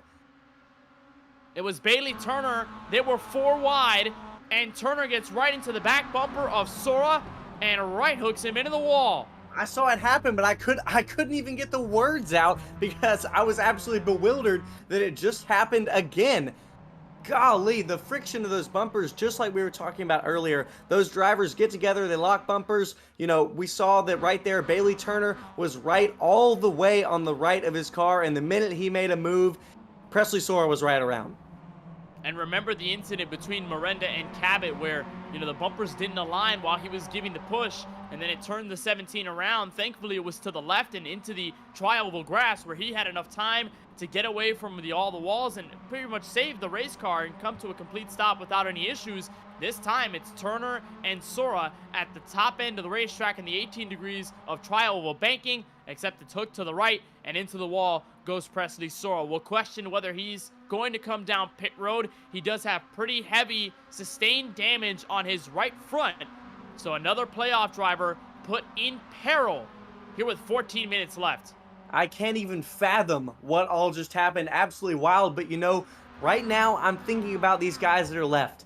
Adam Cabot, Ryan Vargas, Bailey Turner, and Joshua Slade, along with the Cabry brothers, Presley Sora back there. But a huge win and turnaround for Turner and Slade. I know that's probably not what they were thinking was going to work out in their strategy, but now Turner and Slade sit 5th and 6th. This could be huge for their point implication, and that's one thing that we talk about, you know.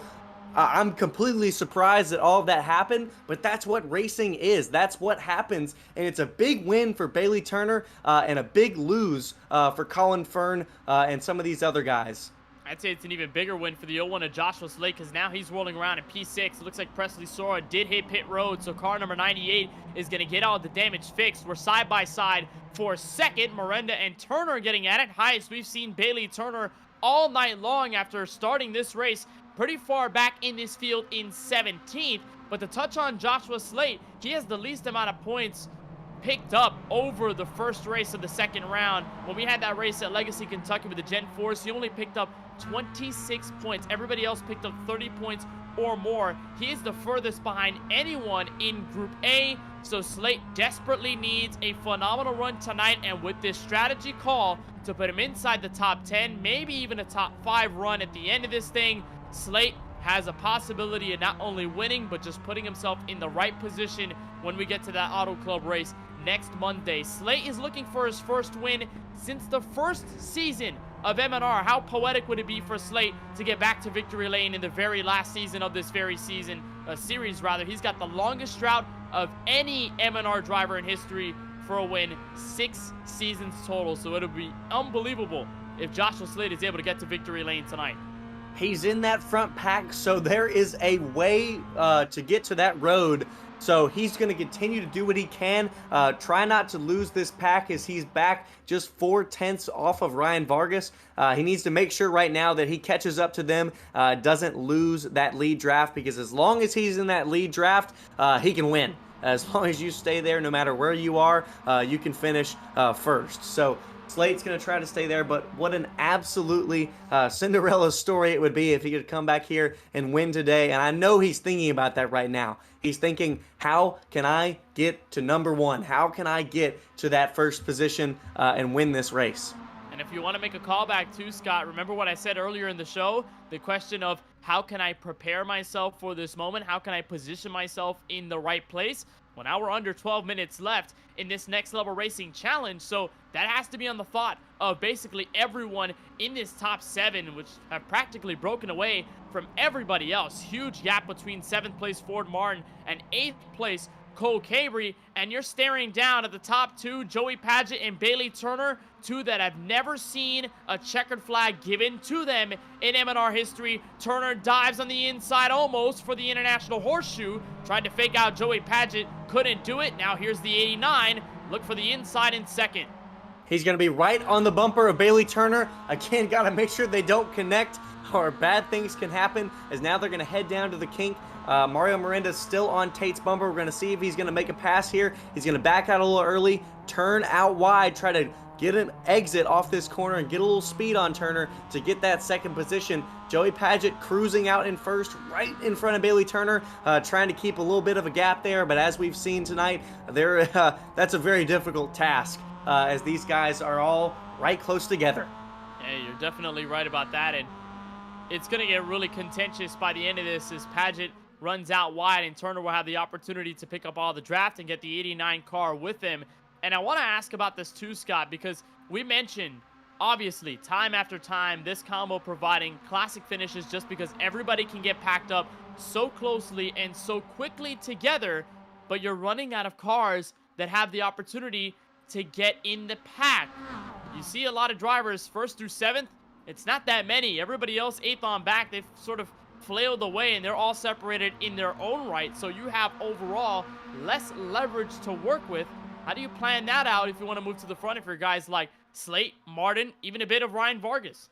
It's a bit more difficult now. Earlier we had 13 guys in the lead pack, and now we're down to just about 7 in that blanket of our front group.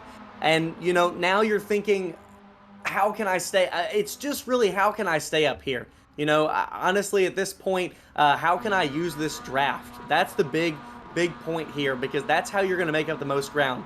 You need to be talking, if you've got any teammates up here in the front, which I don't think we do, but you got to be working with the guys around you. You've got to connect up some bumpers and be safe. You know, we've seen connecting bumpers cause some difficulty here, but I think connecting bumpers is what might get somebody the win, because when you can go in tandem like that, you're going to drive right in front of whoever's in front of you. So these guys need to be working together, getting a tandem partner here and trying to make a tandem draft for the finish, since there are so little guys up here in this lead blanket pack.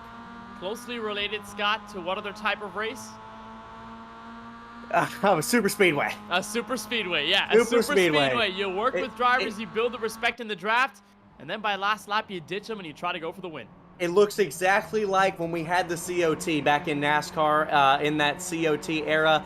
Tandem drafting all the way to the finish. We know all those races with Dale Jr., all those guys, Jeff Gordon, 3 wide of 2 cars connected up, headed to the finish out of turn 4 on the NASCAR oval, and that's exactly what these guys are doing here. We've seen all these guys connected up, and that's what they're going to have to do here at the end. That's what's going to keep them, as you know, we'll see right there, Bailey Turner's going to pump the brakes. And I haven't seen that yet out of most drivers, but he's going to do that so that he can connect here to Adam Cabot and push ahead of Joey Padgett as it pushes him back to the lead. So you want to make sure, if you're a single car, you're not getting too far out in front, because if anyone behind you gets in tandem, you're done for.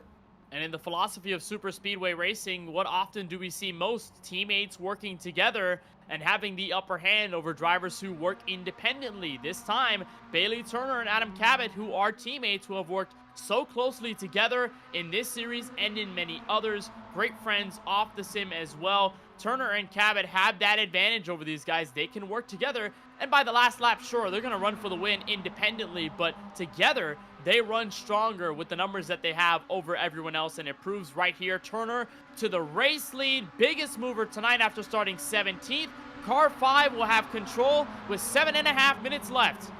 And big thing is, the reason they are agreeing to work so well together right now is because they're in 2 different playoff brackets. They both have the ability to make this championship 4. I bet you that if they were in the same bracket, this would be an absolutely different story. But the fact that they're in separate brackets here means they want to maximize each other's finishes and help each other out. And that might be the difference. You know, I was wondering, looking at this top 7, who are teammates, and you nailed it down on the head. Adam Cabot and Bailey Turner might just have that advantage over everybody else, and that could be the advantage that gives one of them the win. But the question is, which one's going to get the win if they do?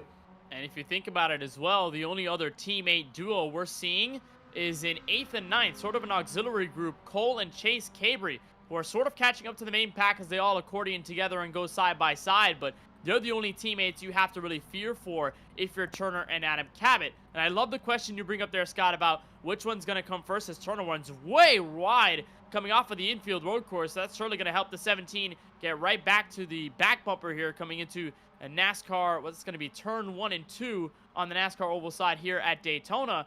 I'm sure that Adam Cabot is going to go for the win, but he would not be upset to see Bailey Turner finally get his first, because the 5 car is the only playoff driver so far in the series that has never won an MNR race in his career. And how many close calls has he had, Scott? One Well, at I've got one in a Atlanta. lot. Yeah, Yes, one in Atlanta with the Gen 4s, another one with the Nashville Fairgrounds Speedway in the late model stocks. Could tonight be different, or will tonight play the same tune? I hope it's different because, you know, the last time I got to talk with Turner, he was in second. And, you know, I was like, Bailey, I love talking to you, but I really don't want to talk to you because I want you to be talking to Kenneth in this interview. I want you to be in victory lane. And tonight, he has another opportunity to get it. We've always seen this talent out of Turner, even though this is a completely different style of race. Turner is still near the front, and he's been fighting for it all night. He has adapted, overcome the first part of this race. He was in 15th. He got to the halfway point and said, how can I adapt? How can I get better? And now, with 3 minutes to go, he is leading this race with the help of his teammate. I believe he can do it, absolutely. He's got the talent. One thing I'm thinking about these two teammates working together, I think they're going to work together right until the end of NASCAR Turn 2. And right before they get to the bus stop, it's going to be every man for himself. Going to be a drag race, or as we call it, a draft race, with everyone around each other this closely. You ride on board with the MX-5 in-car of Ryan Vargas, who's run up front all race long and is staring down what could be his second win of the playoffs. His first came at Talladega Super Speedway with the next-gen cars, looking to continue that momentum and get a win that would further cement himself as a Championship 4 favorite heading into Auto Club next Monday night. But he has to tactfully play around Bailey Turner and Adam Cabot, who the teammates have started to sort of pack up everyone behind. They're sort of playing barrier here at this portion of the race with 4 minutes to go. You talked about the other set of teammates here, and that other two set of teammates has now caught that lead pack. They tandem drafted together and have now passed Joshua Slate and are going for position on Ford Martin. So we have a few laps to go, just under 4 minutes. So we'll see if that pair of teammates can do anything with these last 4 minutes, but they're catching that lead pack. Well, look here, entering the bus stop, Adam Cabot went to the high side, perhaps in an attempt to block anyone making a run on the high side, but he dropped back to third. They're stacking up further behind them. Ford Martin, Cole Cabry, and Joey Padgett in front. That trio got real close to each other. The 07 trying to side draft the 51 and stay in contention. They make contact as Bailey Turner looks up at the clock and sees 3 minutes to go from Daytona. These guys are trying everything they can as we've got Cole Cabry now going for 5th position as we've got almost 4 wide for the lead. Bailey Turner is losing it. He is in the middle and losing momentum as we've now got Adam Cabot back to the lead. Turner's going to try to hang on it and stay close. We've got 2 wide down here. Cabot and Miranda side by side for the battle in the lead to turn 1, heading through turn 2. We'll have about 2 laps to go here from Daytona, this one and then the next, as we're side by side for the lead entering the International Horseshoe. Miranda playing it defensive, Cabot trying to cross over and make a move on the high side. Turner in the midst of it all, and we're side by side behind them. And how about Slade and company? They're back in it through the top 9. So this race is not over yet. Through the kink to the West Horseshoe. The Cabrys are back in it, right in this pack. They are in that top 5, top 6. These guys are not out of it. They must be playing a strategy that they know. You know, we talked about it. Chase has run this a lot. He knows how to run this race. Cole hasn't run it as much, but he has the advantage in having his brother, and they are working together now, working together to try to win this race. As Miranda has the lead, Cabot trying to dive to the inside and get momentum off this corner. They're side by side for the lead, heading into NASCAR Turn 1. Oh, how you about get momentum off of that corner through the infield road course. Miranda is going to make contact with the 17 as they move through NASCAR 1 and 2, but there comes the teammate help. Bailey Turner right to the back bumper of the 17. Here comes the Cabry brothers, the other pair of teammates, moving high side, 3 wide on the back straightaway. Cole is going to go all the way to the outside. He has the lead right now, but what's he going to do on the brakes? Is he going to wait and brake hard, or is he going to brake early? His brother's going to brake early. 3 wide for the lead here in the bus stop. Cole Cabry slipping through the grass, and somehow the 51 to second place. The 5 car gets a move on the high side. It is not over yet, and Cabot is up by 0.8 of a second and counting. White flag next time by. Absolutely wild here. Adam Cabot has a strong 1 second lead over our other 5 cars, but we'll see if he can hold that. I'm gonna bet not, as the other cars are grouped up, draft, heading for Cabot for this lead, as we're gonna get the white flag here, as we've got a group of 8 right in this pack. It is going to be a battle for the finish. Everybody's still in it. Car number 17 has to play defense entering turn 1. We're about 4 abreast. Entering the corner, they make contact. Miranda sandwiched in the middle. Cabot gets forced wide and to the lead. It is Cabot still remaining up there. Paget and Miranda are going to go side by side now, make it 3 abreast into turn 4. Absolutely wild racing here, as Miranda's going to get just a little sideways, get Joey Paget sideways. Cabot is going to hold the lead, but can Joey Paget have a run down here to the kink? He does. They're going to go side by side through the kink, heading to the west horseshoe. This is going to get really close, and Joey Paget also has never seen an M&R win in his career, and how amazing would it be if he can get it here in the waning races of the final Monday Night Racing campaign. We are door to door for positions 1 and 3. Miranda's going to be able to clear out to the exit of the infield road course. It'll be the last time we see this left-hander still door to door for the top spot. Who's going to have the momentum here? Who can carry it through NASCAR 1 and 2 into this bus stop? And who is going to survive that bus stop? We've seen so many different, the lead change hands through the bus stop. Who's going to be able to survive it? We've got Joey Paget in the lead, Turner right behind him, and then Miranda on the outside. Cabot slipping back slowly. Paget has the lead right now, but who's going to make the move into the bus stop? They're getting loose. Turner's around in the wall.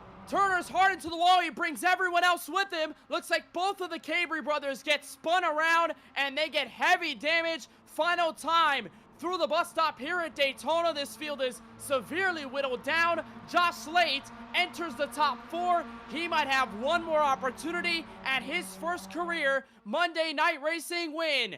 But it's the final look through the high banks at Daytona in the tertiary race before we get to the championship 4. Here comes Miranda to the inside. He's got to look for the lead. He's got it. The rest of the pack is catching up. Here comes Cabot. Here comes Vargas. Look to the inside, outside, drag race. They're crashing, and it's Tulsa, Oklahoma's Mario Miranda to the checkered flag for the second time this season. What a finish. Absolutely right down to the line. Miranda was absolutely shaking right there, but he was helped by all the drivers behind him, wrecked each other, and Miranda stayed to the outside and got the win. Ford Martin comes up second. Somehow, Cabot finishes third. I don't know how, but he did. Wow, what a finish. And look at that. It doesn't get any better than what you just saw on the bottom right of your screen. The emotion of sim racing. And for Miranda, it has to be absolutely speechless after that one. A hard-earned race to the finish line as they were crashing right behind him. I don't even know who for crashed. Second on back. Yeah, we'll look at this again. And then we're about 4 wide. The Cabry brothers somehow made a statement this late in the race. And Miranda right about here. Scott, you can imagine he'd be wrecked into turn 1, but he does not. He keeps it straight. Cabot holds on to the lead. And it's just absolute mayhem from here on out.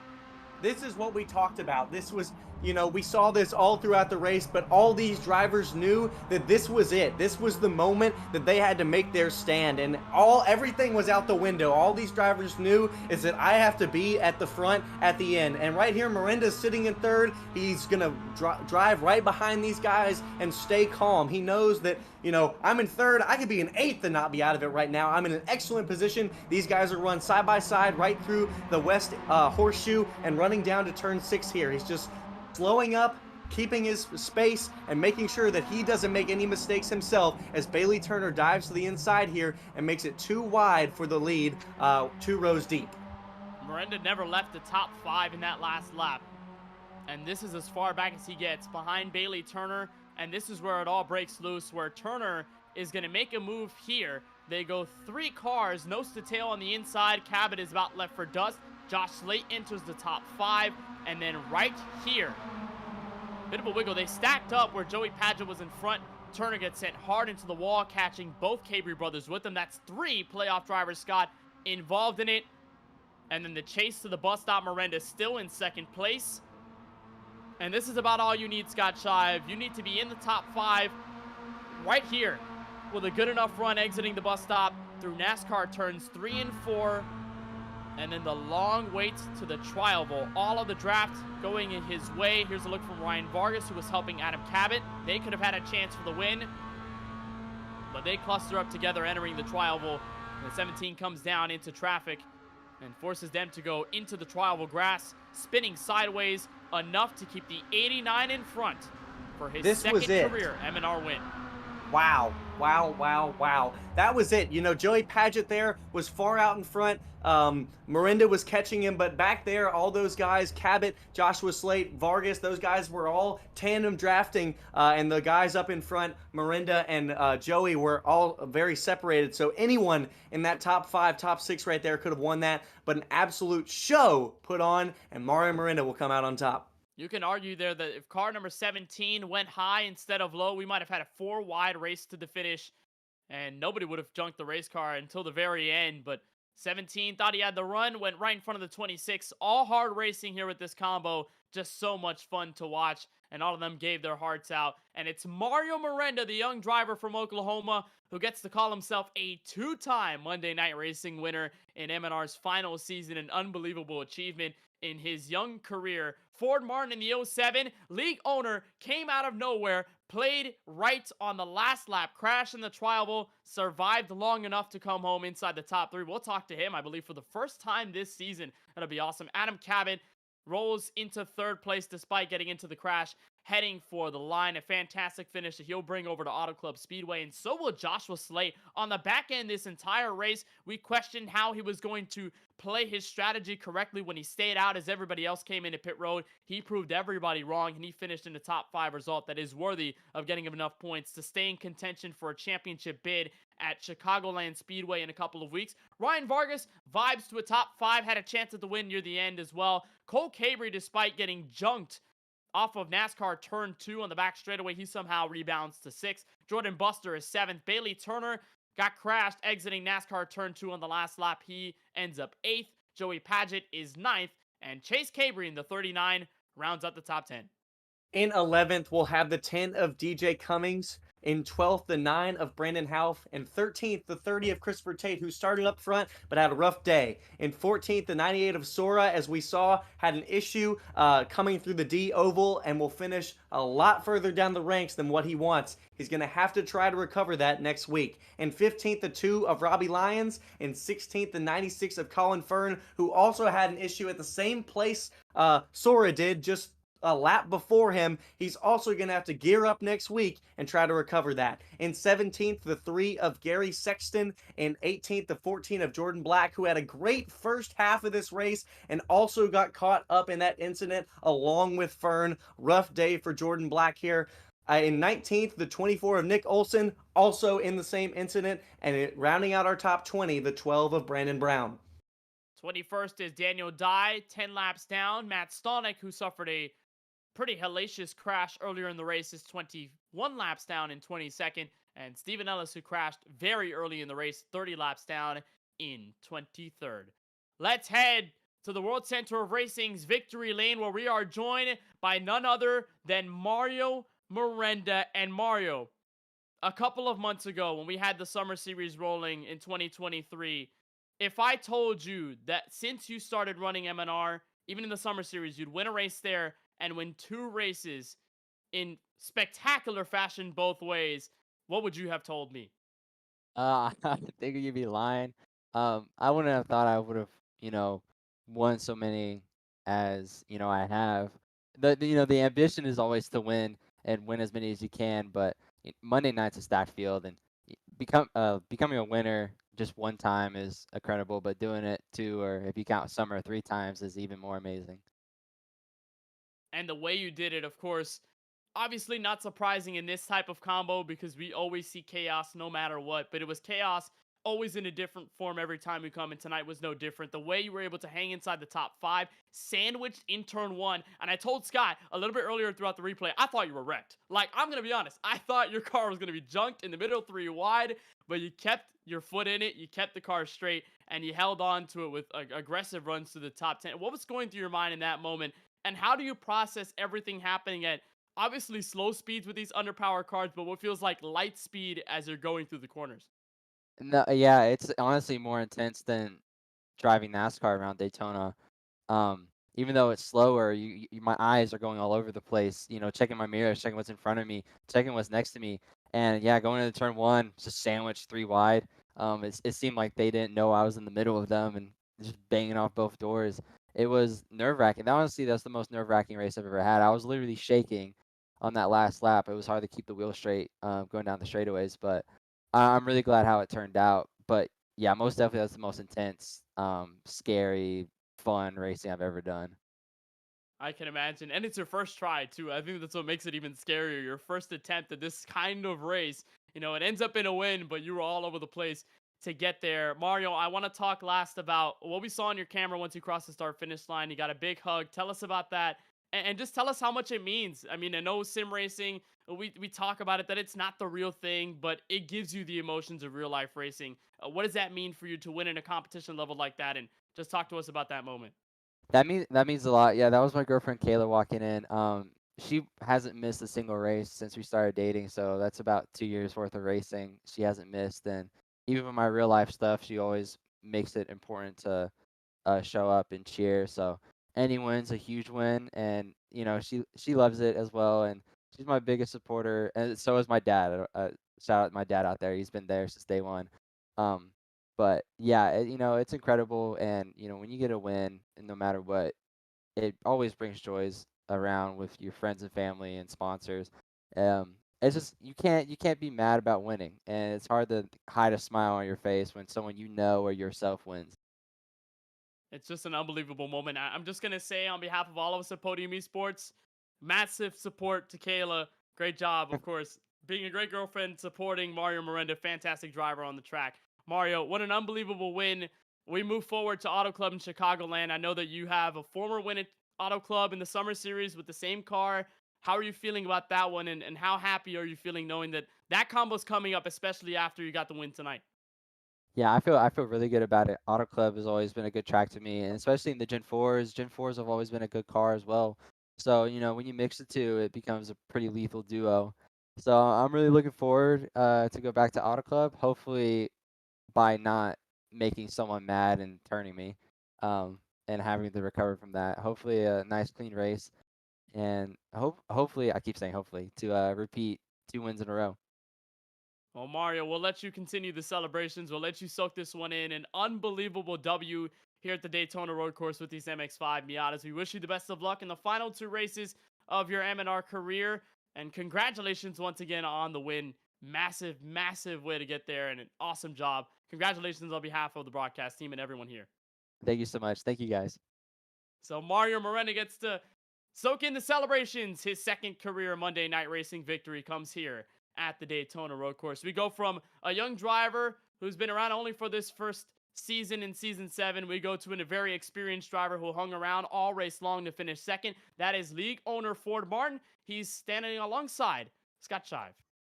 Ford, what a finish. I'm watching the replay here, and throughout that last portion of the race, you were charging right in that lead pack, staying there, staying in the back, trying to do something. What was going through your mind on that last lap? It looked like the 89 wrecked the 17 or the 5, and then the 5 was trying to be hit, and then this 5 got hit, and then up into the 17. The 17's with the 5, but um, that's the way I saw it. But overall, I thought um, it was a good race. It was a lot of fun. That was so close. I just wish that happened a little bit on the off of turn 4, so a little bit earlier, because I felt like I had the run to win that race. So it's definitely that's definitely disappointing. It's the best finish in a long time. Um, it feels pretty nice because I've always loved this combo. So overall, that was a lot of fun. I'm glad to be a part of it, and glad to be up front the whole time. That was a lot of fun. This combo has been a staple in MNR history, and what is that like? What is that emotion like? As sadly we're coming to the end of our final season, what is that emotion from you after starting this 7 seasons ago? Hey, can you say that last part? You guys are breaking up a little bit. All good, man. What is that emotion like? You've run this series for so long. What is it like as we're coming to the close here of MNR? It's been a staple in online racing. Just what is that emotion inside of you with this race? Man, I tell you what, it was it's it's kind of crazy just because we put in so much work. I mean, um we had the iRacing event in person, which was an absolute blast, and I love that. It was such a great time. We did it a couple times. Um, yeah, that was just it's got me all like M&R really has been so special. We've done a lot with it, and um for 7 seasons we've put this together. It just kind of makes me think it really hasn't hit me yet until really kind of now. Funny that you bring that up, just because um, we've put in so much work. The amount of man hours has gone on for everything. So that's kind of crazy. So and to come up one spot short, I was hoping to get one the last season. So this is one I really had circled that I had a chance to even come away with the win. So I don't know. Race control is checking the last lap right now on the back. So we're kind of see what they're going to come up with that. So we'll see. But overall, that was so much fun. The racing was fun tonight. The racing leading up this entire season, everything has been great. So many people have done a lot of hard work, and people behind the TV scenes and the broadcasters, everyone over the last few seasons has been great. So just overall, it's been great. Can hear the emotion in your voice. I know how much this series means to you, and it's just amazing all the work people have put in to put on such amazing races like this. We're especially proud of you for today. You've been deserving this finish. You've worked hard for it, and you've worked hard on this series. So we're so grateful to you for working hard with people along putting this series together. Congratulations on a second place finish, man. Before we let you go, anyone you'd like to thank today? Yeah, just be sure if, for all your video production digital needs. Obviously, my company at Mott 10 Digital sponsors the league and everything, and the title sponsor of the league. So, um, we've been doing great stuff. We've been expanding more and more, and we're getting to the racing stuff here this season, working with a couple guys, and it's been great. The Mott 10 Digital has really expanded, and it's been really thanks to iRacing. It shows you exactly what iRacing can do. But this has been yeah, it's been a great season so far, and Mott 10 Digital is a part of it, so I love it. So yeah, just the good Lord's blessed me with having a great company and great group of friends around here, and just it's been a great season, and can't thank everybody enough. Amen to that. We aren't done yet. 2 more races to go. Ford, thank you for joining us. Hope you have a wonderful night. Congratulations again on the second place finish, man. Cool, thanks guys, appreciate it. Well, that was Ford Martin, league owner and operator. And now we're going to have our third place finisher with Kenneth, Adam Cabot. Indeed, here with Adam Cabot, driver of the 17. Spun around, entering the trial vault in the chase for the victory. The winning couple of 100 feet, we'll call it, until the start finish line. Adam, what is that roller coaster like? I mean, this combo never fails to bring a driver from the back to the front to the back to the front. You were in the heart of all that. What was your perspective like? White flag going to the finish, NASCAR turn 4.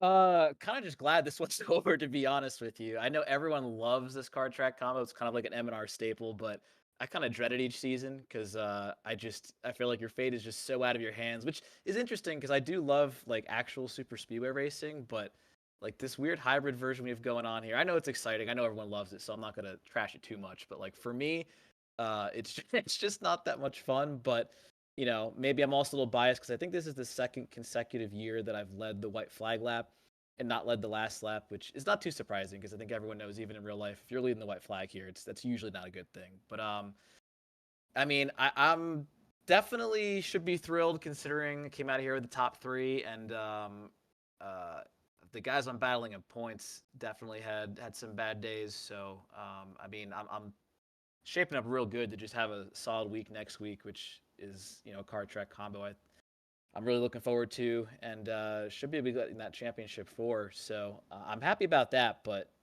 yeah, I think early in the race, yeah, Mario got me all jacked up and turned sideways there, and luckily didn't get any damage. And I knew that reset was coming with the stage break or whatever you want to call it. So it kind of let me play a little bit of strategy to get back up front. And then yeah, I guess some people are probably not too thrilled with me tonight because I caused I think officially I caused that big wreck with Colin Fern and whoever else got torn up in it. But I mean, it's just kind of that scenario where you're at the end of the straightaway and you got the cars who were leading, who did a good job on the road course and made time there, are now going like they're pulling the anchor. They're going like 15 miles an hour slower than everyone else. So you kind of get that scenario where you just have a huge like funnel of cars all coming together at the end of the straightaway. And I saw someone come into my inside with a huge head of steam, and I'd already gotten turned earlier by trying to block that. So I'm like, I'm gonna just kind of try to scooch out of the way. And while I did that, it looked like Fern and a bunch of other guys were going like 4 wide above me, so I didn't really have that much room to move over and kind of caused that whole wreck there. And then, of course, in hindsight, in the last lap, I wish I just went high on Mario. I mean, me and Vargas had such a big run that really it should have been one of us winning that race. But you know, you're kind of guessing at the end. You juke left, juke right. Where's everyone else going to go? And I thought if I went high there, Mario was going to defend that, and I would end up getting screwed. So I tried to juke middle and kind of squeeze through the middle, not knowing that Ryan was as far up the racetrack as he was. I thought that him and I think it was Joey or whoever was battling Mario for the lead, I thought that they were both a little bit lower on the track, and then basically handed the win to Mario there. So, I mean, yeah, performance-wise, you look at the stats, top 3 and all the points we got tonight, that's obviously a great thing. But, yeah, kind of just glad to get back to a good Gen 4 oval. That'll be fun. And it's a pair of top 3 finishes, second at Legacy, Kentucky, and then, of course, third here tonight at the Daytona road course. And, you know, how big of a curveball is this kind of race this deep in the playoffs? Because to my knowledge, I don't believe we've seen a race like this be so far deep into the schedule where, you know, you're in that mindset preparing for a championship 4 bid, and you have to deal with, I mean, in your words, a race that you're not really looking forward to all that much. So how do you sort of prepare for that mentally? And now coming out of it, the relief you feel and sort of how it completely shakes up a playoff picture for you and for the drivers around you too. Yeah, it's a good question because I mean, I feel like for me at least going into this, it was more just accepting that this might not go the way I want it to because I just feel like so much of it's out of your hands. I mean, pretty much everyone. I mean, I got wrecked early, but luckily was able to recover since it was before the stage. But like everyone around me in points, I think literally, you know, in my bracket and the other brackets, got wrecked. It seemed like so. I mean, and most of it wasn't even really, you know, any of their own fault. So. Yeah, it's a huge wild card, and like you said, it's a huge relief because I felt like this, you know, tonight potentially going wrong would be the biggest obstacle to making the Final Four, and you know, it's definitely not a gimme, it's not a shoe in at this point, but I think I have a pretty good points lead. I mean, let me see here. So I finished, yeah, another like 10 spots more ahead of Presley. So I mean. As long as something catastrophic doesn't happen next week, I think I should be good. But yeah, I mean, it is kind of crazy going into a race that, I mean, you can prepare by just, I guess, running some laps, but you can't really prepare for the land rush that you know is coming at the finish and parts during the race. So yeah, definitely glad to have survived, and I think we'll be seeing you guys in the Final Four. And how about it too? A streak of top 10s that continues from your win in Atlanta in the last regular season event. So talk about clicking it off at the right time and getting these solid finishes to help you in points. Let's move forward. Auto Club, like you said, Chicagoland, the last race, both of them with Gen 4s. I know there's a lot of great memories you have at both of those venues in Sim. Auto Club, we know what happened in Season 4. You were able to hold on for your first ever M&R championship and the first ever live event, the Carolina Esports Hub.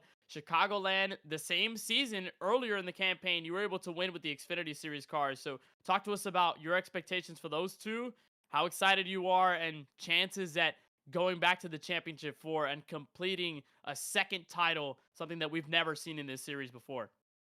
Yeah, so I heard you mention last week too that I think I'm tied for most wins with SVG. So Yeah. now I've got that on my mind. I really, obviously, the championship's the end goal here, but I'd love to win one of these races coming to the home stretch here, and it would be very fitting for it to come at Auto Club or Chicago because, like you said, Auto Club is also the race that I won in the ERL just to get into M&R. So we've also got that on top of the championship. So a lot of good stuff's happened at Auto Club. It's also just an amazing track, such a fun track to race on.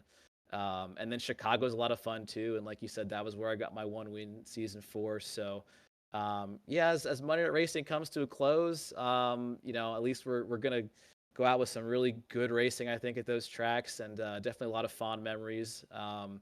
And yeah, if we could close it out with one more win at championship, I mean, that would just be perfect. Always awesome to walk things back in the memory book and think about all the old moments that have happened in seasons past. But you have that opportunity to rewrite history forever and put your name as one of the all-time M&R greats. Adam, before we let you go, anybody you want to thank on this top 3 finish from the Daytona road course? I want to thank everyone who on the last couple laps there, when we went into the into the chicane and somehow didn't wreck. I want to thank everyone involved in that. I'd like to thank Bailey Turner for always being a good teammate, and also for coming up with the strategy to pit before the stage. I don't think I would have thought of that, but like usual, he's always got the mind for strategy, and his strategy won me the championship a few years ago. So it's a shame he got wrecked at the end there, but yeah, and just shout out to everyone at Podium, everyone who's made this league happen the last couple of years, and just looking forward to ending strong. Hey, Adam, well, it's always nice to talk to you whenever you finish inside the top 3. Always great to talk to you over the last couple of seasons. We're going to be pretty emotional over the next couple of races, I'll be honest, but it's going to be a lot of fun regardless, and so excited to see you and everybody else take the track in the following weeks. Congratulations on the 3rd place finish. We'll see you in California Auto Club next week. Sounds good. Thanks, guys. So that is Adam Cabot, driver of the 17. Short of the race win tonight, but 3rd is the best finish by a playoff driver in this race, which Scott shows you, again, the unpredictability of a race like this. And Adam Cabot probably said it perfectly. You treat it like a super speedway, but you also can gain time in the road courses. You got to have that discipline too. It's an interesting hybrid that puts out, in my opinion, banger races every time we come here, and tonight was certainly the same in that category. A lot of fun, and what a W by Mario Miranda, getting his 2nd as we get to the final 2 races of M&R Season 7, Scott. It was an absolutely amazing race. It put out there the exact type of racing that we wanted. We saw some crazy wrecks that I didn't expect to happen, but you're right. We saw that super speedway style through the big NASCAR turns and on the front straightaway, but we saw the drivers that had capability and talent in this Mazda that could really make up time on that infield, and we saw that blanket type of racing that, you're right, through the past many times that we've had this combo, we've seen absolutely amazing racing, and today did not fall short whatsoever. It never disappoints, and neither does Gen 4 Racing, because Scott, we get to go back to Gen 4 cars for the last 2 races of the season, but we head to a classic Auto Club Speedway, and while Mario Miranda got the win in the Summer Series with those cars earlier in 2023, he's going to have to take on the challenge and see if he can go 2 in a row in Season 7 after tonight's W. This will be the deciding race, Scott, for the championship for Chicagoland in 2 weeks' time. That comes your way January 29th, next Monday, 7:45 p.m. Eastern. You'll find it here on Podium's Twitch, YouTube, Facebook, and Monday Night Racing Twitter pages. Scott, your quick thoughts of Auto Club taking hold this penultimate race? I know these drivers after tonight are going to be glad to get back to something a little bit more in their wheelhouse. A lot of these guys, just like Adam Cabot said, it's something a bit more in their staple. It's something a bit more that they love, a bit more consistency. These guys just love an oval. So this track, not as similar to Kentucky, which Kentucky is a lot like Chicagoland. But again, the connecting factor here is that Gen 4 Cup car. So these guys, again, like we've seen so much throughout Monday Night Racing, is we've seen this Gen 4 Cup car. And next week is just not an opportunity not only to learn a little bit more about that car and about how you can use it the best to your advantage, but the biggest story next week is who of the 8 are going to make it into our championship 4. 100%. We're going to come to decision time next Monday night. That's going to be a lot of fun. Common thread for these last 2 races in the final Monday Night Racing Pro Series season: a hard-to-drive car and 2 different hard-to-drive tracks. We hope you're ready for the challenge as much as we are. We'll have that coverage next Monday. We'll continue it through as we close off the final races of Monday Night Racing Pro Series action and here in Season 7. That'll do it for our coverage of tonight's Next Level Racing Challenge. From the Daytona road course, a big congratulations to Mario Miranda on his second career MNR victory and second of the season. For Ford Martin and everyone at MNR, for Brandon Davis and Michael Hall in race control, for Ryan Bauer at Podium Esports, our camera builder Dougie Beard, our overlay builder Michael Hall, for Cameron Aubernon doing a phenomenal job on our social media pages, and for our crew on the broadcast tonight, for our producer Eddie Smith as always, and for my colleague in the booth Scott Shive, I'm Kenneth Bueno saying so long. From the World Center of Racing, we head out west next week on Monday for decision time to get the championship 4 ready.